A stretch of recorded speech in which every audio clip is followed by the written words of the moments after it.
तो वो क्या चीज़ है, लाइक ब्लॉकचेन अगर ऑलरेडी मौजूद है, तो वो जो ब्लॉकचेन कोडिंग सीखते हैं, और आजकल वो हाईली स्किल भी है, ये हाईली प्रॉफिटेबल स्किल है ब्लॉकचेन, वो क्या चीज़ है?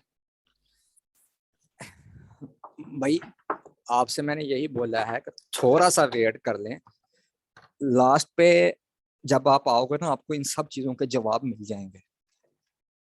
अच्छा, वेट हाँ करना जी, पड़ेगा। हाँ जी, हर चीज ऐड है, थोड़ा सा ठंडा करके खा लें। इंशाल्लाह आज के लेक्चर में आपके ये कॉन्सेप्ट क्लियर हो जाएंगे। ब्लॉकचेन टेक्नोलॉजी क्या चीज है, क्रिप्टो क्या चीज है, ये काम कैसे करते हैं। और जो लोग स्पेशली, सॉरी टू से, अगर यहाँ पे कोई ऐसा बंदा है कि जिसको ये लगे कि मैं उसको टाउन कर रहा हूँ या मैं बुरा भला कह रहा हूँ, ऐसी बात नहीं है। उन लोगों के लिए कि जिनको टेक्नोलॉजी का नहीं पता और क्रिप्टो को वो हराम कहते हैं, उनको भी पता चल जाएगा कि आखिर ये ब्ला क्या चीज है।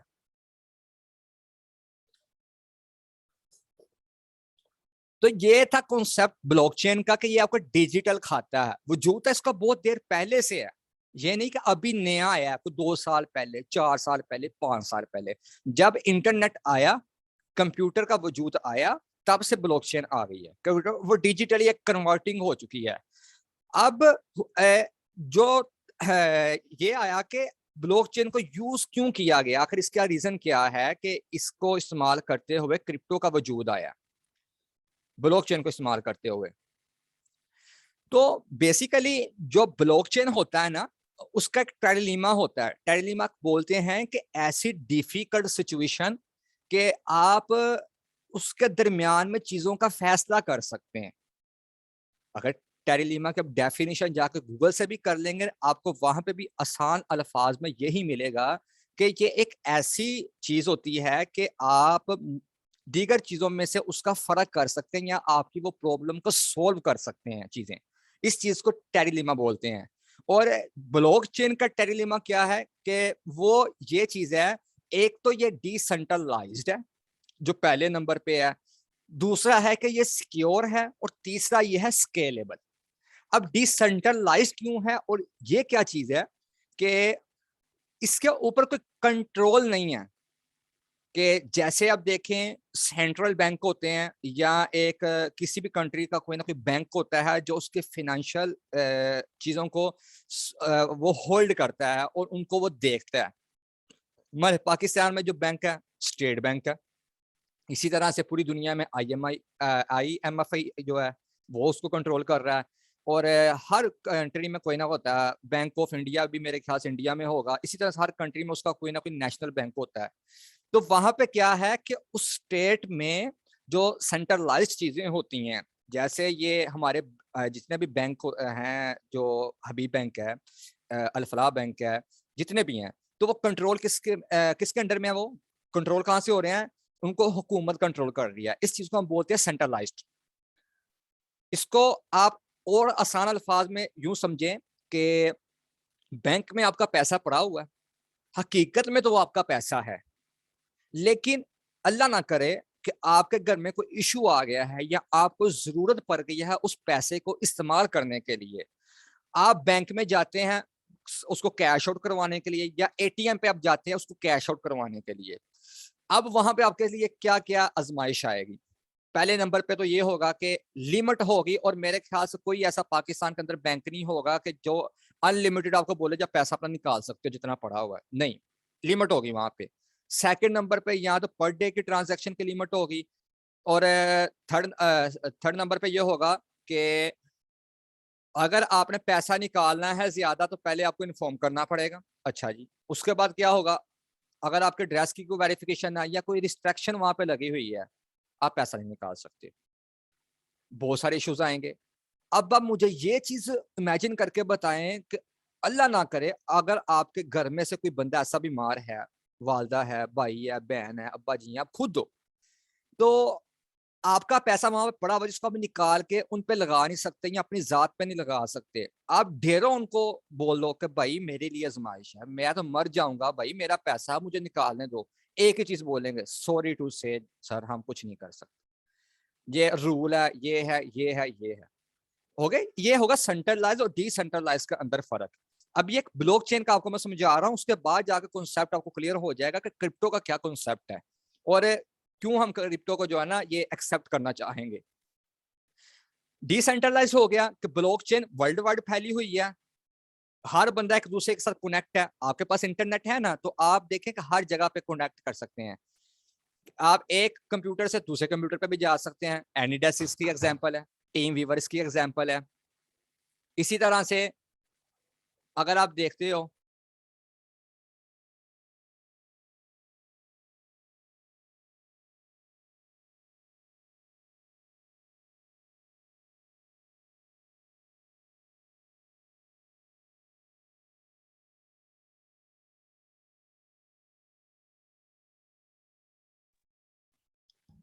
हेलो, आवाज आ रही है?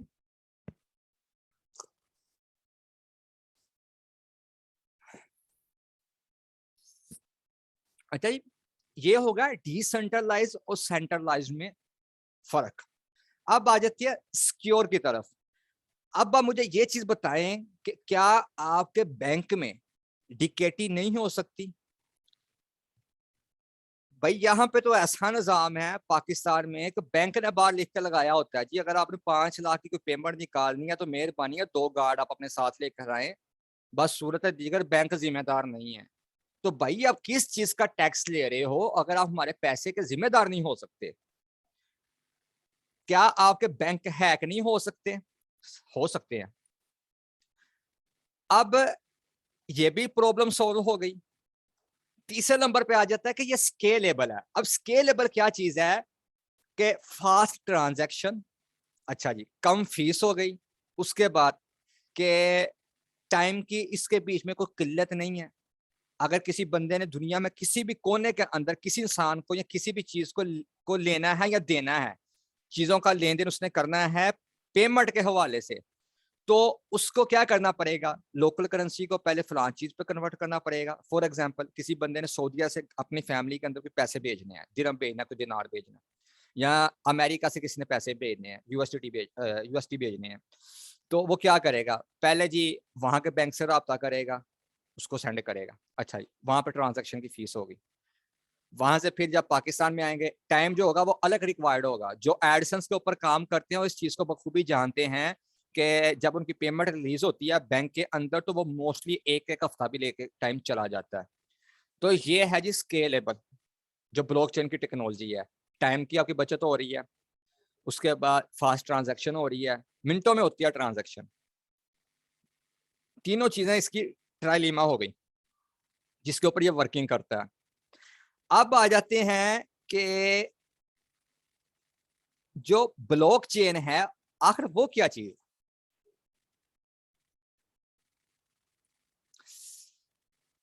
अब ब्लॉकचेन में क्या होता है,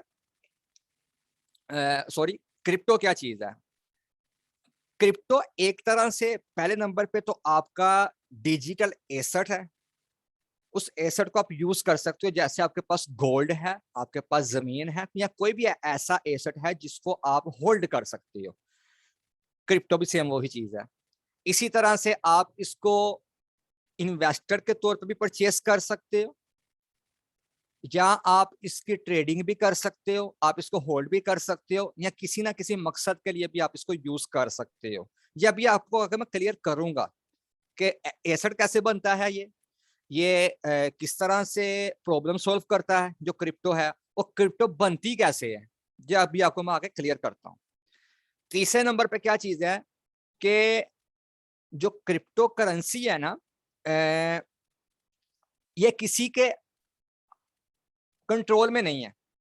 जो सबसे मेन चीज लोगों के जहन में आता है कि भाई जब ये कंट्रोल में नहीं है तो ये किस तरह से काम कर रही है, हम क्यों इसके बीच में रिस्क लें? सेंट्रलाइज्ड नहीं है, डिसेंट्रलाइज्ड है, लेकिन जो ये कहते हैं ना क्रिप्टो को कोई होल्ड नहीं कर रहा, ये गलत बात है। अब क्रिप्टो को होल्ड क्यों कर रहा है, नेक्स्ट अभी आपको मैं बताता हूं।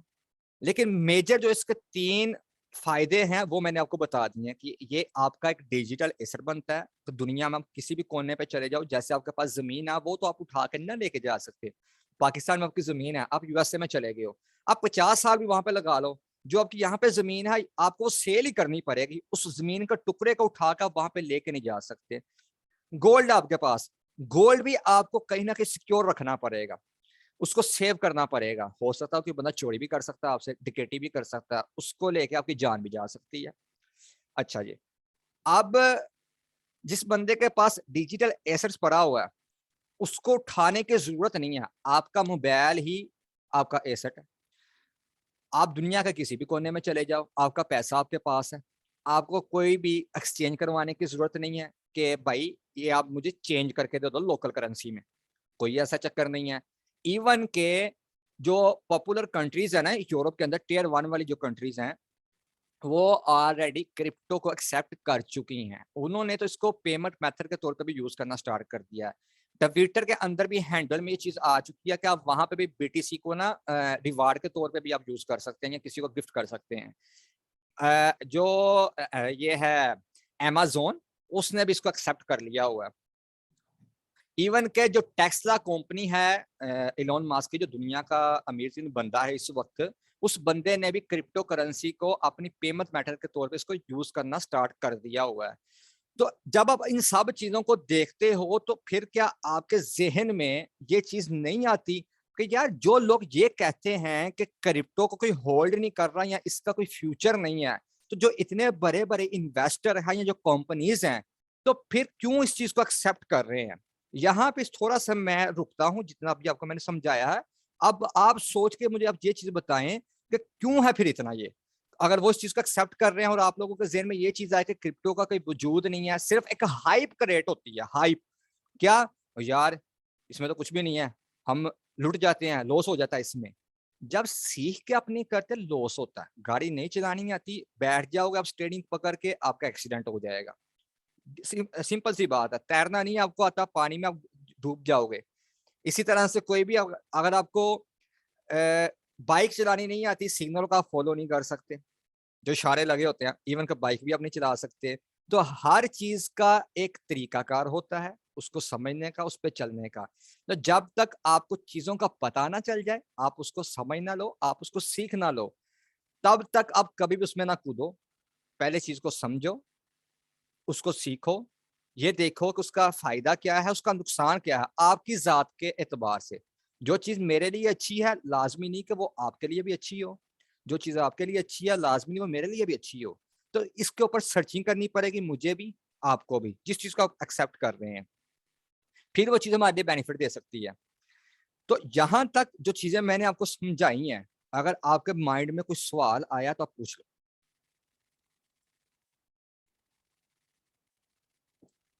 एक मिनट मैं अनम्यूट करता हूँ, मेरे ख्याल से ये होंगे।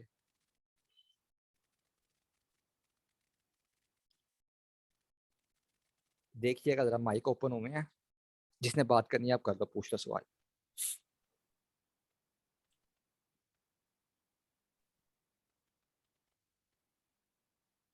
या मैसेज कर दो, मैं उसको अनम्यूट कर देता हूँ, नहीं तो फिर हम आगे चलते हैं अगर किसी को क्वेश्चन नहीं है।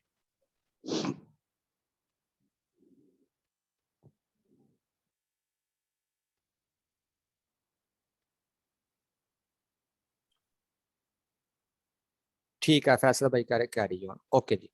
अब हम आ जाते हैं जी अपने नेक्स्ट टॉपिक की तरफ, कि ये क्रिप्टो जो है ये वर्क कैसे करती है।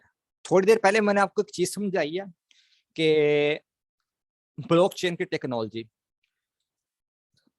अब क्रिप्टो क्या चीज है, ये बेसिकली कंप्यूटर की लैंग्वेज है। अगर आप इसको आसान अल्फाज में समझें और मैं समझा पाऊं, कोई रॉकेट साइंस नहीं है, कोई ये बड़ी बला नहीं है, सिर्फ आप ये समझिए कि ये कंप्यूटराइज्ड लैंग्वेज है। जैसे जावा है, C++ है, HTML है, इनकी मदद के साथ आपकी वेबसाइट्स रेडी होती हैं, आपकी एप्लीकेशंस रेडी होती हैं। कोई भी आपकी एप्लीकेशन है, इवन के जो ट्विटर भी है, इसी तरह से फेसबुक है, इसी तरह से गूगल ब्राउजर है। तो कंप्यूटर के ऊपर चलने वाली कोई भी जो चीज है जो उसके एल्गोरिथम को देखती है या प्रोग्रामिंग पे चलती है, ठीक है, तो वो किसी ना किसी लैंग्वेज के जरिए ही वजूद में आती है। जैसे वर्डप्रेस का जो मैनेजमेंट सिस्टम है, CMS जो है, वो भी ओपन सोर्स पे है, लेकिन वो किसी लैंग्वेज के ऊपर बना हुआ है और आगे वो लैंग्वेज को सपोर्ट कर रहा है। वहां पे जाके आप बिना प्रोग्रामिंग सीखे उसको वेबसाइट वहां पे जाके आप क्रिएट कर सकते हैं, बना सकते हैं। जुमला है, वहां पे भी जाकर बना सकते हैं। जिन भाइयों को प्रोग्रामिंग आती है ना, ये जो एसईओ की फील्ड में है, जहाँ वेबसाइट्स की फील्ड में है, वो इन अल्फाज को अच्छे से समझ पा रहे होंगे।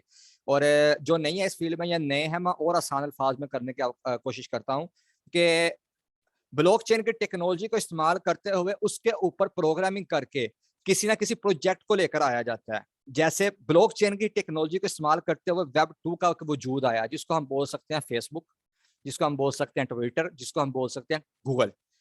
तो ये क्या हुआ वेब 2 के अंदर के जो पहले आपकी वेब 1 वाली सीरीज थी इंटरनेट की दुनिया में, तो सेकंड इनकलाब क्या आया कि आप चीजों को मॉडिफाई भी कर सकते थे, आप वहां पे चीजें ऐड भी कर सकते थे, आप खुद की भी बना सकते थे। मतलब कि आपके पास एक्सेस मजीद आ चुकी थी कि पहले जस्ट आप रीड कर सकते थे डाटा, अभी क्या था, आप वीडियोस को सेंड कर सकते थे, आप फोटोज को सेंड कर सकते थे, जिसको हम वेब टू बोलते हैं या वेब 2.0 बोलते हैं। और इंटरनेट का ये सेकंड जनरेशन है ये इंटरनेट की।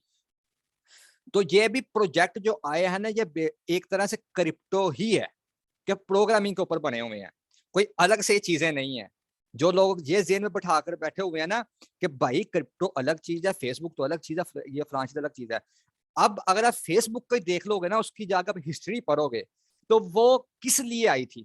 वो तो जस्ट उसने मार्क जरगर ने क्या बनाया कि आपस के अंदर जो यूनिवर्सिटी वाले उसके फ्रेंड्स थे, कम्युनिकेट करने के लिए कि भाई हम आपस में बात वगैरह कर लेंगे, शेयरिंग कर लेंगे। अच्छा जी, एक वक्त ऐसा आया कि उसने पूरी दुनिया को आपस के अंदर मिला दिया, यानी कि उसने प्रॉब्लम सोल्व कर दी। किस चीज की? कि हम एक दूसरे के साथ कनेक्ट हो सकते हैं। कनेक्ट हुए ना, तो फेसबुक की स्टार्टिंग जो हुई वो तो आप समझो कि ऐसे ही हुई। यूट्यूब की जो स्टार्टिंग हुई वो जस्ट एक वीडियो शेयरिंग के तौर पे हुई, तीन दोस्तों ने आपस में मिलकर वो काम कर दिया। आज वो देखें वीडियो की कितनी बड़ी वेबसाइट बन चुकी है वीडियोस की फील्ड में, कि वो लोगों की प्रॉब्लम सोल्व कर रही है। आप मुझे ये बता दें अपनी ईमानदारी के साथ कि अगर आपने किसी चीज के हवाले से वीडियो के तौर पर देखना हो कि सर मैं फलां चीज को सीखना चाहता हूँ वीडियोस की सूरत में, क्या आप यूट्यूब के अलावा किसी और वेबसाइट पर जाओगे? जैसे आप डेली मोशन देख लो, और भी बहुत सारे ब्राउजर हैं जो वीडियोस के हवाले से हैं, लेकिन फेमस कौन सा? यूट्यूब ही है। उसने एक प्रॉब्लम सॉल्व कर दी हुई है। और जो यूट्यूब का सर्वर है वो सबसे फास्ट है। वहां पे अगर आपका इंटरनेट का कनेक्शन 2 MB का भी आ रहा है ना, तो ऑलमोस्ट वहां पे बुफरिंग नहीं रुकती, वो बल्कि चलती है, आपको इशू नहीं करती। वहां पे उनका सर्वर ठीक है। यही चीज अगर आप कन्वर्ट करके किसी और में चले जाओगे, वहां पर आपको इश्यूज आएंगे। तो है ये भी क्रिप्टो ही है, एक तरह से प्रॉब्लम सॉल्व कर रहे हैं। इन्होंने कर दिया, ये था जी इनका सेकंड जनरेशन इंटरनेट की। अब हम आ जाते हैं कि आपको इसको अडॉप्ट क्यों करना चाहिए। एक तो ग्लोबल एसेट तकरीबन 70% तक बन चुका है। मैं बताता हूं आपको कि 70% तक क्यों बन चुका है। जो दुनिया के टॉप 10 एसेट्स है ना, जैसे कंपनीज आप लगा लो या गोल्ड लगा लो, एप्पल की कंपनी देख लो, आप गूगल की कंपनी देख लो, आप इसी तरह से आप गोल्ड को देख लो या सिल्वर को देख लो, और इसी तरह से आप टेस्ला को देख लो, जो बड़ी बड़ी कंपनीज है टॉप 10 वाली, उनके अंदर बिटकॉइन जो है ना, असासे के हवाले से, एसेट के हवाले से, एसेट असासे को बोलते हैं, जो आपके पास सरमाया होता है, आपका जमा पूंजी भी आप इसको कह सकते हैं। तो ये टॉप 10 के अंदर शामिल हो चुका है। टेस्ला कब से काम कर रही है, उसके बाद एप्पल कब से काम कर रही है? आई थिंक एप्पल की कंपनी को 25-30 साल का अरसा हो चुका है, जहां तक मुझे आइडिया। इसी तरह से गोल्ड देखें कब से है, जब से इंसान की पैदाइश हुई है तब से गोल्ड चलता आ रहा है। इवन के जो ट्रेडिंग है ना, ट्रेडिंग जो है, ट्रेड बेसिकली बोलते हैं तजारत को, और जब से इंसान की पैदाइश हुई है तजारत तब से होती आ रही है। ये नहीं कि नई नई अभी तजारत हुई है, या फोरेक्स का भी वजूद आया है या क्रिप्टो का भी वजूद आया है। बेसिकली जो ट्रेड है ना, वो शुरू से होती आ रही है। इंसानों की भी ट्रेड होती थी, जो गुलामियत वाला दौर था, गुलाम बेचे जाते थे, लिए जाते थे, वो भी एक वक्त था। और वो भी एक वक्त था कि जब सिक्के चलते थे, या चीजों के बदले में चीजें ली जाती थी, गंदम के बदले में जो लिए जाते थे, तो वो भी एक ट्रेडिंग थी। लेकिन वक्त के साथ साथ वो अपडेटिंग होती गई चीजों की। वही पैसा आपका पेपर करेंसी में भी आया, डिजिटल एसेट्स में भी आया, जिसको हम एटीएम बोल सकते हैं या बैंक कारी बोल सकते हैं। अब यही चीज आपकी कन्वर्ट होकर ग्लोबलाइज होने के साथ साथ ये क्या हो चुकी है, ये क्रिप्टो बन चुकी है, ये डिसेंट्रलाइज हो चुकी है। कि हर चीज सिक्योर आपके पास, आपके हाथों में आ चुकी है, किसी और के पास नहीं है। आपका खुद का इख्तियार अपनी चीज के ऊपर। एक तो ग्लोबल एसेट बनता जा रहा है, सेकंड नंबर पे सिक्योर है 100%, जैसे मैंने आपको पहला बता दिया कि इसमें हैकिंग के चांस नहीं है। और उसके बाद आपका अपना पैसा आपके हाथ में है, ये भी 100% मैंने आपको क्लियर कर दिया पहले, जैसे बैंक की मैंने आपको एग्जांपल दी। उसके बाद टाइम की जो कमी है ना वो बहुत कम है। अब ये 80% मैंने क्यों बोला है, जैसे ही हम नेक्स्ट लेक्चर में पढ़ेंगे ना कि कौन कौन से जो क्रिप्टो के प्रोजेक्ट्स हैं अच्छे हैं, और किसकी कितनी फीस लगती है, कितना टाइम रिक्वायर्ड होता है, तो उसमें आपको ये चीजें क्लियर हो जाएंगी कि इसको मैंने 80% क्यों बोला है, और जो बाकी वाले दो हैं उसको 100% बोला है। और जो ग्लोबल एसेट है वो 70 है अभी के, जो बिटकॉइन है वो 10वें नंबर पे है। तो आने वाले टाइम में वो इंशाल्लाह उम्मीद है कि टॉप 5 या टॉप 3 में वो आ जाएगा। वैसे तो टॉप 7 या टॉप 8 से वो टॉप 10 में गया अभी की जो उसकी हिस्ट्री है जनवरी 2022 में।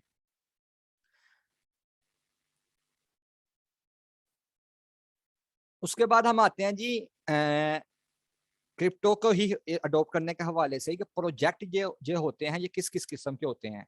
जिन लोगों को ये लगता है ना कि क्रिप्टो सिर्फ लूटने वाली बला है, उनके माइंड से ये चीज क्लियर हो जाएगी कि लॉस कब होता है, जब हम खुद चाहते हैं। यहाँ पे आप देखें, सॉरी सॉरी सॉरी, इसको मैं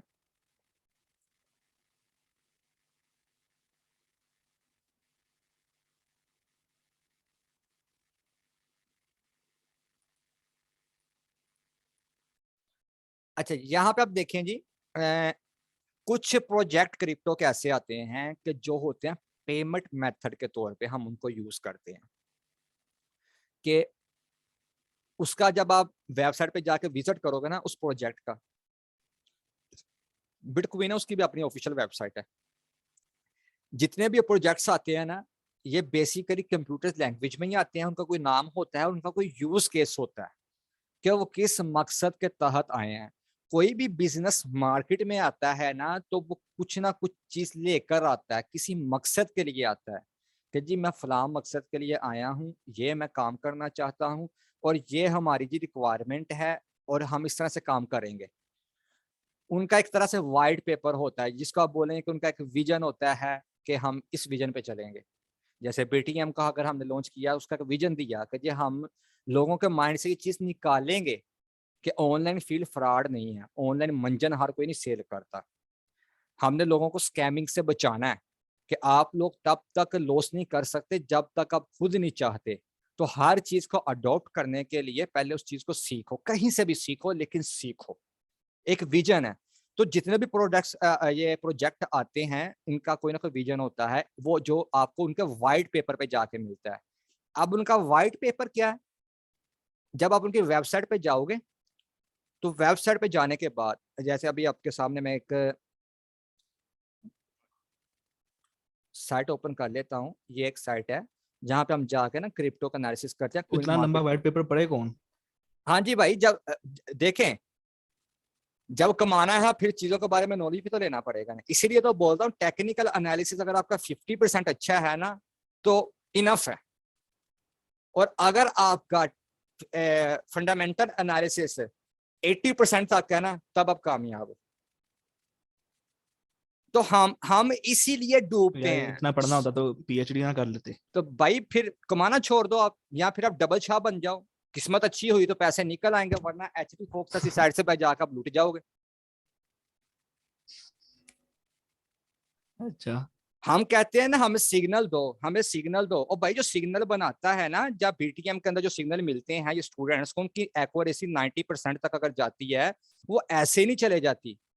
एनालिसिस पूरा उसके ऊपर होता है, फिर जाकर वो सिग्नल हिट होते हैं। कोई बंदा मुंह उठा के सिग्नल नहीं दे देता। तो जब तक आप ब्लाइंडली किसी चीज के पीछे जाओगे ना तो आपका लॉस होना श्योर है। श्योर है, ये चीज श्योर है अपने पास, आप इसको लिख ले। अगर आप नहीं पढ़ सकते तो आप भाई छोड़ दो, ये फिर फील्ड आपके लिए नहीं है। आपके लिए फिर वो ही है, या तो भाई आप 14 पढ़ लो, 16 पढ़ लो, फिर नौकरी कर लो, 20-25 हजार कमा लो, शादी करो, बच्चे पैदा करो, एंजॉय करो, कब्र में चले जाओ। ये दुनिया आपके लिए नहीं है फिर। कबर में तो क्रिप्टो से भी यार जाना ही है, कबर तक क्यों पहुंच रहे हो? सर सरकार वो भी लोग गए हैं, बीटीएम का जो वजूद आया है वो भी इसी वजह से, एक बंदे की डेथ की वजह से इसका वजूद आया। बस पता है। ठीक है ना, लेकिन आप अपने आप को प्रिपेयर तो करो ना। जैसे आपने बोल दिया जी कि इतना लंबा व्हाइट पेपर पढ़े कौन, तो भाई फिर छोड़ दो इस चीज को। जब बीवी देगी ना हाथ में इतना बड़ा पेपर और बोलेगी फलां फलां चीजें लेकर आनी है, वो आप बड़े अच्छे से पढ़ोगे। पता है ना भाई, अगर ना चीजें लेकर गया तो घर से वो जूते पड़ेंगे मुझे, हील वाले। तो ये यार बड़ा एक्सपीरियंस है आपको। तो भाई आप इस चीज को सीखो, सिंपल सी बात है, अगर सीखोगे तो कामयाब हो। चलें खैर, हम आगे कंटिन्यू करते हैं, हमारी बात बीच में वो डिस्कनेक्ट ना हो जाए वो। तो अब हम आएंगे क्वीन मार्केट कैप पे। कोई भी अगर हम यहाँ पे आके क्रिप्टो को देख लेते हैं, ये जो बैच 1 में ना ऑलमोस्ट यहाँ पे जो क्रिप्टो के प्रोजेक्ट थे वो 14,000 के करीब थे बैच 1 जब हमने स्टार्ट किया तो उसमें। और अभी बैच 2 की फर्स्ट क्लास है, ऑलमोस्ट कोई 1 माह के अंदर अंदर ये तकरीबन 17,000 तक पहुंच चुके हैं। आप यहाँ से एक आइडिया ले लो कि डेली बेस पे कितने प्रोजेक्ट आते हैं। यहाँ पे अगर हम देख लेंगे ना, ये देखें अभी थोड़ी देर पहले एडेड हुआ है, शीबा ट्रोन ऐड हुआ है, उसका क्या ये वाटरफॉल एक ऐड हुआ है। ठीक है, ये वाइटल कोई है, ये कोई ऐड हुआ है। तो अब ये जो इतने ज्यादा प्रोजेक्ट्स आ रहे हैं, ठीक है ना, तो इनका कोई ना कोई यूज केस होगा, फिर हमें जाकर उनको पढ़ना पड़ता है। एक तो होगी ये वाली चीज, उसके बाद होगी कि भाई व्हाइट पेपर वाला भी आपका इश्यू सोल्व कर देते हैं। आप जाओ ही ना व्हाइट पेपर वाली साइड पे, आप अपना एनालिसिस अच्छा रखो बस। बहुत सारे क्रिप्टो के प्रोजेक्ट्स ऐसे हैं, यहाँ पर अगर आपको अपनी मैं लिस्ट चेक करवाता हूँ, जहां पे इस लिस्ट में ये डेली ट्रेड का क्वीन है, इसके अलावा यहाँ पे नीचे भी हैं क्वींस। और इन क्वींस में से मोस्टली ऐसे हैं जिनका मैंने भी व्हाइट पेपर नहीं पढ़ा हुआ।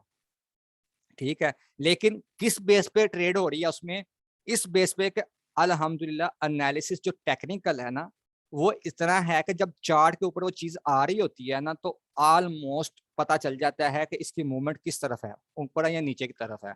और जब मैंने किसी प्रोजेक्ट में लॉन्ग टाइम के लिए ट्रेडिंग करनी होती है, उसको होल्ड करना होता है, तो फिर उसका मैं व्हाइट पेपर लाजमी रीड करता हूँ कि ये प्रोजेक्ट भागने वाला तो नहीं है, किस चीज के ऊपर बना हुआ है। जैसे मैंने अभी आपको ये नीचे बताया कि ये देखें आप कि पेमेंट के मेथड के तौर पे भी होते हैं। अब पेमेंट वाले कौन से हैं जो पेमेंट के इश्यूज को सोल्व कर रहे हैं, वो बिटकॉइन है, डोज क्वीन है। डोज क्वीन पेमेंट के मेथड पे है ना, तो टेस्ला ने इसको एक्सेप्ट किया। इसी तरह से लाइट क्वीन है, रिप्पल है। रिप्पल आया ही पहला सेंट्रलाइज क्रिप्टो का प्रोजेक्ट आया था, लेकिन अभी तक वो जूझ रहा है। ये बेचारा 6 साल से अभी तक अपने ऑल टाइम हाई पे नहीं गया, सेंट्रलाइज्ड होने की वजह से। इसके बाद आने वाले प्रोजेक्ट टेरा लूना के अगर आपको मैं एग्जांपल दूं, लूना की अभी यार मेरे माइंड में आ गया, मैं फौरन ही आपको निकाल के उसका चार्ट मैं आपको चेक करवा देता हूं। आप बोलोगे कि काश हमने इस इतना टाइम जो वेस्ट किया ना, काश हमने उस कोइन के अंदर इन्वेस्टमेंट की होती या हम पहले आ जाते तो मजा आ जाता। कुछ चीजें ऐसी होती हैं कि जब वो सर के ऊपर से गुजरती हैं ना, हमें तब महसूस होता है कि यार काश हम ये काम कर लेते, लेकिन तब फिर काश काश रह जाता है, कोई काम करने वाला नहीं रहता। यहाँ पे था लूना। लूना का चार्ट मैं दिखाता हूँ। लूना ने तकरीबन जो छलांग लगाई है ना यार, इसने जंप ऐसा किया है कि यहाँ पे, हाँ जी ये है इसका चार्ट। ये है जी इसका चार्ट 1 साल का। चलिए मैं इसको ऑल टाइम पे लेकर आ जाता हूँ कि ऑल टाइम जब से ये आया प्रोजेक्ट तब से अभी तक इसने क्या गुल खिलाए हैं। यहाँ पे आप देखो कि 1 जनवरी 2021 प्राइस यहाँ पे आप चेक करो कितनी है, समथिंग $1 के करीब इस जगह पे। हालांकि ये इससे नीचे ही था, ये 67 सेंट पे है, यानी कि $1 से नीचे है। और इसने तकरीबन $103 तक जो अपना ऑल टाइम हाई मारा है, जो ऑल टाइम हाई वो आपको मैं चेक करवाता हूँ, $103 का 1 साल के अंदर अंदर। किसी बंदे ने अगर $1,000 की इन्वेस्टमेंट की होती तो 100 गुना उसका वो पैसा होता, तो ये 100 गुना ऊपर गया है।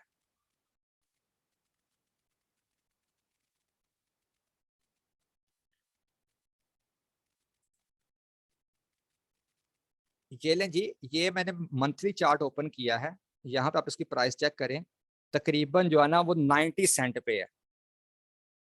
और इसने जो अभी का ऑल टाइम हाई लगाया हुआ है ना, वो तकरीबन इसने पिछले महीने में या कुछ दिन पहले इसने $103 का ऑल टाइम हाई लगाया हुआ है। ये देखें 103 आपको हाई नजर आ रहा होगा, $103। और इसका सिग्नल मैंने अपने ग्रुप में दिया भी हुआ था और स्टूडेंट्स ने अच्छा खासा इसमें से पैसा कमाया है। $46-47 पे था, जिसने स्पोर्ट ट्रेडिंग भी की या $100 लगाया, उसका $200 बन गया, $103 पे ये गया। तो ये क्रिप्टो गेम चेंजर गेम ये लाइफ चेंजर आपके लिए गेम है, लेकिन अगर आप इसको करोगे सीख के, इसी के बरअक्स अगर आप आ जाओगे ऐसे प्रोजेक्ट्स में, जैसे कि यहाँ पे अगर आप देखो जिनका कोई यूज केस नहीं है, यहाँ पे ये 4 आपको चीजें बता दी है ना, कोई इंफ्रास्ट्रक्चर के ऊपर है, तो उस ब्लॉकचेन को इस्तेमाल करते हुए आप अपनी अपनी एप्लीकेशंस को डेवलप कर सकते हो। यानी कि ये ब्लॉकचेन की टेक्नोलॉजी है, लेकिन क्या कर रही है, आपको फैसिलिटीज दे रही है। एडीए है, एल्गो है, इनका नाम एक बहुत ज्यादा, लिंक है। अब चेन लिंक क्या कर रहा है, जो चेन लिंक है ये पूरी दुनिया के अंदर जितनी भी कम्युनिटीज हैं, ये वाली इंस्टीट्यूट हैं या इसके अलावा कोई और चीजें हैं, तो वो क्या करते हैं, उन सबको आपस के अंदर मिलाते हैं। उनका एक मकसद है, उनका कम्युनिकेट आपस में करवाते हैं, प्रोजेक्ट्स को लेते हैं, देते हैं, यानी इस तरह से सर्विसेज दे रहे हैं। इंफ्रास्ट्रक्चर है वो, उनकी बेस के ऊपर चीजें बन रही हैं, तो सर्विसेज वो मतलब दे रहे हैं और वो आपस में एक दूसरे के साथ मिलाप कर रहे हैं, तो उसका एक यूज केस समझ में आ रहा है। और चेन लिंक को अगर आप प्रोजेक्ट को चूज करते हैं और उसमें आप अच्छी खासी इन्वेस्टमेंट कर लेते हैं, तो आने वाले टाइम में या 1 साल के अंदर वो आपको बेनिफिट दे सकता है। अच्छा प्रोजेक्ट है, क्या है वो सर्विस वाली एक कैटेगरी में है। इसी तरह से आप देख लो कि जो फाइनेंशियली आपके इश्यूज को सोल्व कर रहे हैं, आप जब उनके जाके व्हाइट पेपर को पढ़ोगे, वहां पर आपको जाकर चीजों का पता चल जाएगा अच्छा खासा। ये वो है जो आपने लॉन्ग टर्म के लिए आपने होल्ड करना है, लेकिन बता दिया है क्रिप्टो के प्रोजेक्ट होते क्या हैं, ये फेक नहीं है। इसके मुताबिक अगर आप आ जाओगे ऐसे कोइंस में जैसे शिबा कोइन हो गया, या इसके अलावा आप लगा लो कि कैट कोइन हो गया, बहुत सारे यार आपको ऐसे मिल जाएंगे। कोइन मार्केट के आप ये देखे कितने रिसेंटली ऐड हो रहे हैं, अब उनमें से मोस्टली का तो कोई यूज केस ही नहीं है। अब ये जो कोइन आया है, इसकी प्राइस देखो, अभी नया ऐड हुआ वाटरफॉल, या 2607 या $8 इसकी प्राइस है। वो कैसे यार इसकी प्राइस चलेगी, या क्या इसका यूज केस है, समझ से बाहर है। अब जो बंदा इसको ले लेगा या शिबा ट्रोन को ले लेगा और वो स्टक हो जाए उसमें, जिसका वो यूज केस ही ना हो, ऑल टाइम हाई पर जाकर उसको बाय कर ले, वो फिर बंदा यही बोलेगा ये क्रिप्टो में कुछ नहीं है, क्रिप्टो में तो लॉस है, बंदा यही बोलेगा, जो सीधी सी बात है। उसके लिए तो क्रिप्टो बेकार चीज है, इससे बढ़कर लॉस करने वाली कोई चीज ही नहीं है। हालांकि मिस्टेक उसकी अपनी है, तो वो उसने प्रोजेक्ट ही ऐसे उठाया, सीखा नहीं है कुछ। भाई क्रिप्टो के अंदर बहुत पैसा, अच्छा जी मैंने देखो इतना कमा लिया, अच्छा जी भाई मैं भी इन्वेस्टमेंट करना चाहता हूँ। मेरे पास मुझे कई एसएमएस आते हैं कि सर हमने इतना लॉस किया, रिकवर करवा दे। मैं सिंपल सा जवाब पूछता हूँ कि भाई लॉस मैंने करवाया, अगर तो मैंने करवाया बताओ कि ठीक है रिकवर करवा देते हैं। अगर पूछते हैं जी इन्वेस्टमेंट मैंने करनी है, अच्छा आपको इस चीज का हवाले से पता है जी, नहीं पता, तो भाई क्यों आप इन्वेस्टमेंट कर रहे हो। मैं तो कहता हूँ कि ना किया करो इन्वेस्टमेंट।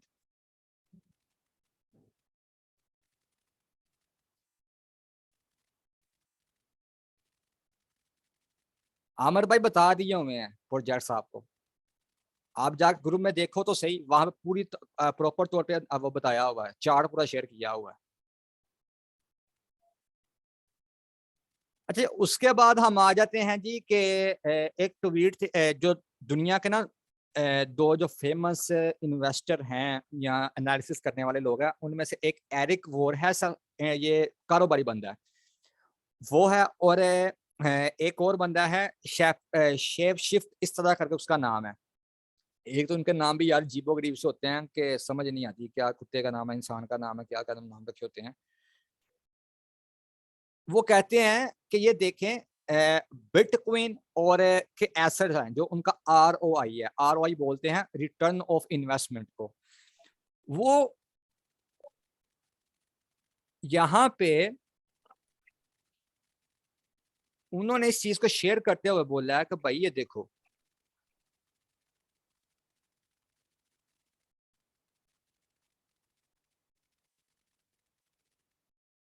बिटकॉइन ने जो फर्स्ट ईयर में रिटर्न दिया था ना इन्वेस्टमेंट का, वो दिया था 165%। ये 2010 की बात है, 2009 में ये आया था, और 2007 में इसका जो व्हाइट पेपर है ना वो आया था। नेक्स्ट सेशन में हम यही पढ़ेंगे कि बिटकॉइन, इथेरियम दोनों के हवाले से हम पढ़ेंगे, उसका लिंक होगा इसके टेरिलेमा के साथ जो ब्लॉकचेन की है। ये आपने चीजें याद रखनी है नेक्स्ट सेशन के लिए, उसमें ये चीजें होंगी, फिर आपको आसानी से समझ आएगी। तो दूसरा वो कहता है दूसरे साल में इसने रिटर्न दिया है जी 394, यानी कि समथिंग कुछ 400% दिया। वहां पे गोल्ड ने कितना दिया है जी 24% गोल्ड ने दिया है। बिटकॉइन के ये बराबर में उसको लेकर आ रहे हैं कि अगर किसी बंदे ने 2009 के अंदर इन्वेस्टमेंट की होती बिटकॉइन के अंदर, तो उसका जो ROI होना था, रिटर्न ऑफ इन्वेस्टमेंट, ये बिजनेस की टर्म में ये चीज बोली जाती है ROI, उसका होना था जी 165%। इट्स मीन कि अगर किसी बंदे ने 100 रुपया इन्वेस्ट किया है तो 165% वो रिटर्न होना था। 100 को अगर आप उसका फीसद निकालोगे तो 165%, तो उस हिसाब से रिटर्न हो जाना था।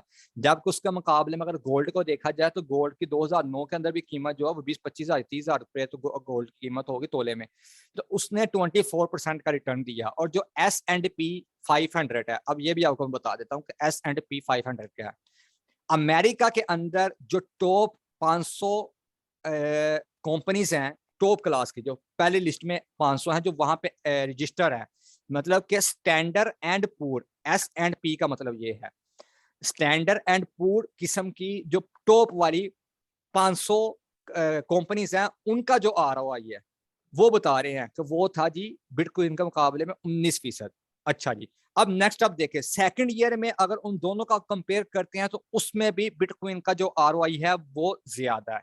इसी तरह से आप तीसरे साल में देख लो, चौथे साल में, पांचवें साल में, छठे साल में, सातवें साल में, 8 साल में और 9वें साल में और 10वें साल में, तो उसने मैं कमाल कर दिया। ठीक है जी, कहाँ पे गोल्ड, कहाँ पे 500 कंपनीज, सबको मिला के उनका ROI, और कहाँ पे बिटकॉइन का, कि हर साल में उनकी निस्बत ये ऊपर ही जाता जा रहा है, ऊपर जाता जा रहा है।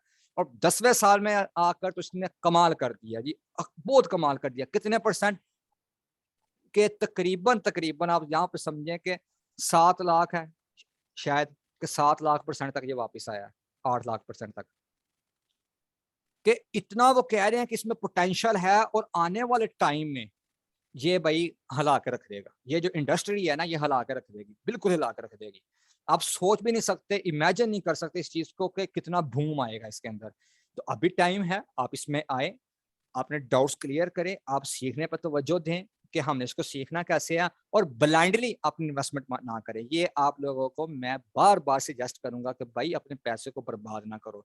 अगर आपने लाखों कमाना है ना, तो हजारों खर्च कर लो उसको सीखने के लिए। देर बाद खा लो चीज को, लेकिन पका कर उसको खाओ, कच्चा खाओगे पेट दर्द करेगा। ये था जी एक छोटा सा ट्वीट इस हवाले से। और उसके बाद है जी, जो मैंने आपको एसेट के हवाले से बताया था कि एसेट आप चेक करें कि टॉप 10 के अंदर क्या चीज है। गोल्ड जो है ना, गोल्ड जो मार्केट कैप के को लेते हुए हम देखते हैं, जो top assets bye market cap है, तो गोल्ड का मार्केट कैप तकरीबन $11 ट्रिलियन का है। और देखिए गोल्ड कब से चलता आ रहा है। अच्छा, एप्पल कंपनी है, उसका तकरीबन $3 ट्रिलियन के करीब है। आप उसको देख रहे हैं जी कब से चलती आ रही है। माइक्रोसॉफ्ट, वो भी आपके सामने, विंडो जब आई है उसका भी तकरीबन कोई $2 ट्रिलियन के करीब है और वो टॉप 3 में है। इसी तरह से आप देख लें कि गूगल की जो कंपनी है, यार ये तो किसी से छुपी है, तो मेरे ख्याल से ऑलमोस्ट आप में से कुछ बंदे तो ऐसे होंगे जिनकी होश में गूगल आया है।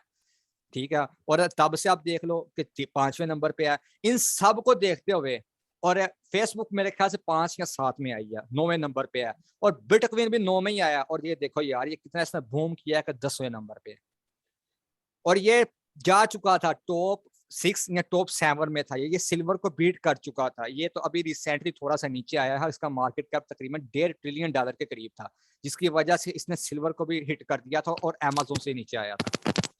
तो ये देखें कि मार्केट कैप इसका, इसकी टेक्नोलॉजी को आप समझें, प्रोजेक्ट जो आते हैं उनकी टेक्नोलॉजी को आप समझें, समझने के बाद, सीखने के बाद, जब दिलो दिमाग मुतमन हो जाए उसके बाद आप इन्वेस्टमेंट करो। वरना हराम हराम के और फला फला चीजों के और लॉस के और स्कैमिंग के जो गुण गाने वाले हैं ना, ये काम आप छोड़ दो। कोई भी अगर आप में से, अगर आपके जेहन में, माइंड में था कोई कॉन्सेप्ट, इसको आप साइड पे रख दो, स्कैम नहीं है ये। अब ये इस्लामिक पॉइंट ऑफ व्यू से हलाल है या हराम है, क्या चक्कर है, किस प्रोजेक्ट को हम उठाएं, ये भी सेशन हो गए, तीसरा सेशन है इस पे। ठीक है जी, यहाँ तक थी ये प्रेजेंटेशन। उसके बाद ये मेरे तरफ से थैंक यू आपका। अब आप सवाल ओपनली पूछ सकते हैं। अभी ये वाला जो घंटा ये आपका इसी के ऊपर या पूछने, अगर आपके माइंड में किसी किस्म का कोई सवाल है।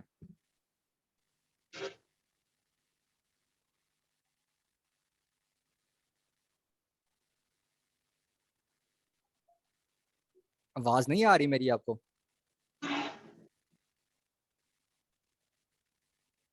अच्छा मैं कर देता हूँ रजा भाई, ब्लॉकचेन को मैं कर देता हूँ।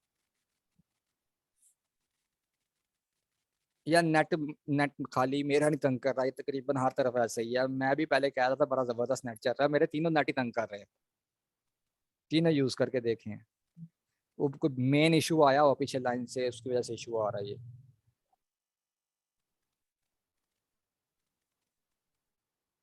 असनैन भाई थोड़ा ठंडा करके खा लो यार, ये जितना भी ये सेशन है ये सारा आगे आ रहे हैं आपके, किस तरह से आपने कॉइन्स लेने हैं, किस तरह से आपने सेल करने हैं। जब आप जाओगे उसके ऊपर एक्सचेंजेस के ऊपर काम कैसे करते हैं, तब आपको ये पता चल जाएगा। अभी तो ये आपके थ्योरी वाले हैं ना, कि जो पहले वाले आपके 4 सेशन हैं उसमें आप ये कंप्लीट कर लोगे, 2 तो आपके ये थ्योरिकल ही हैं। फिर आप टेक्निकल की तरफ आओगे, उसके बाद लास्ट पे आपके जो 5-6 सेशन होंगे वो प्रैक्टिकल पे ही होंगे। आपने आप खुद ही ट्रेडिंग करनी है सारी की सारी। आप अपनी स्क्रीन शेयर करोगे। बैच 1 वाले जो स्टूडेंट्स हैं वो भी ऐसा ही करते थे। इंशाल्लाह आप बैच के दौरान ही इस काबिल हो जाओगे कि जो आपने फीसें दी हुई हैं वो भी आपकी रिकवर होंगे, प्रॉफिट में आ जाओगे, और इस काबिल आप बन जाओगे कि आपको पता चलेगा कि यार ट्रेडिंग कैसे करते हैं, और स्कैम नहीं करोगे आप कभी भी। भाई ये नेक्स्ट सेशन में है, नेक्स्ट सेशन में है। मैं स्पोर्ट जो करता हूँ ना, स्पोर्ट नहीं होता, स्पोर्ट होता, स्पोर्ट। स्पोर्ट नहीं है फ्यूचर या स्पोर्ट। मैं जो प्रेफर करता हूँ वो मैं स्पोर्ट को ही करता हूँ, मैं फ्यूचर को नहीं करता। अगर आपको एनालिसिस करना नहीं आता तो इस हवाले से फिर आप फ्यूचर ना करो, आप लिक्विडेट हो सकते हो। और फ्यूचर हराम है या हलाल है ये एक अलग से डिबेट है, इस पे आप जाओगे, थर्ड सेशन में सारी डिबेट होगी। आपको मैं क्लियर कट करूंगा फ्यूचर हराम है या हलाल है। उसके बाद आपको कोई बंदा बोलेगा ना कि क्रिप्टो हराम है या फ्यूचर हराम है, आप उसको जवाब दे लोगे। लेकिन मैं जो स्पोर्ट करता हूँ पर्सनली, मैं स्पोर्ट को करता हूँ कि स्पोर्ट ट्रेडिंग आप करो इजीली होके, डिप में बाय करो, हाई पे जाकर उसको सेल कर दो। आपको पता चल जाएगा जब एनालिसिस आपको करना आता होगा ना। $500 अगर आपके पास है या $100 अगर आपके पास है, $100 के साथ आप इजीली स्पोर्ट में रहते हुए 1 महीने में $150-200 अर्न कर लोगे। अब ये आप देखो कि आपका ये कितना बनता है $100 के साथ।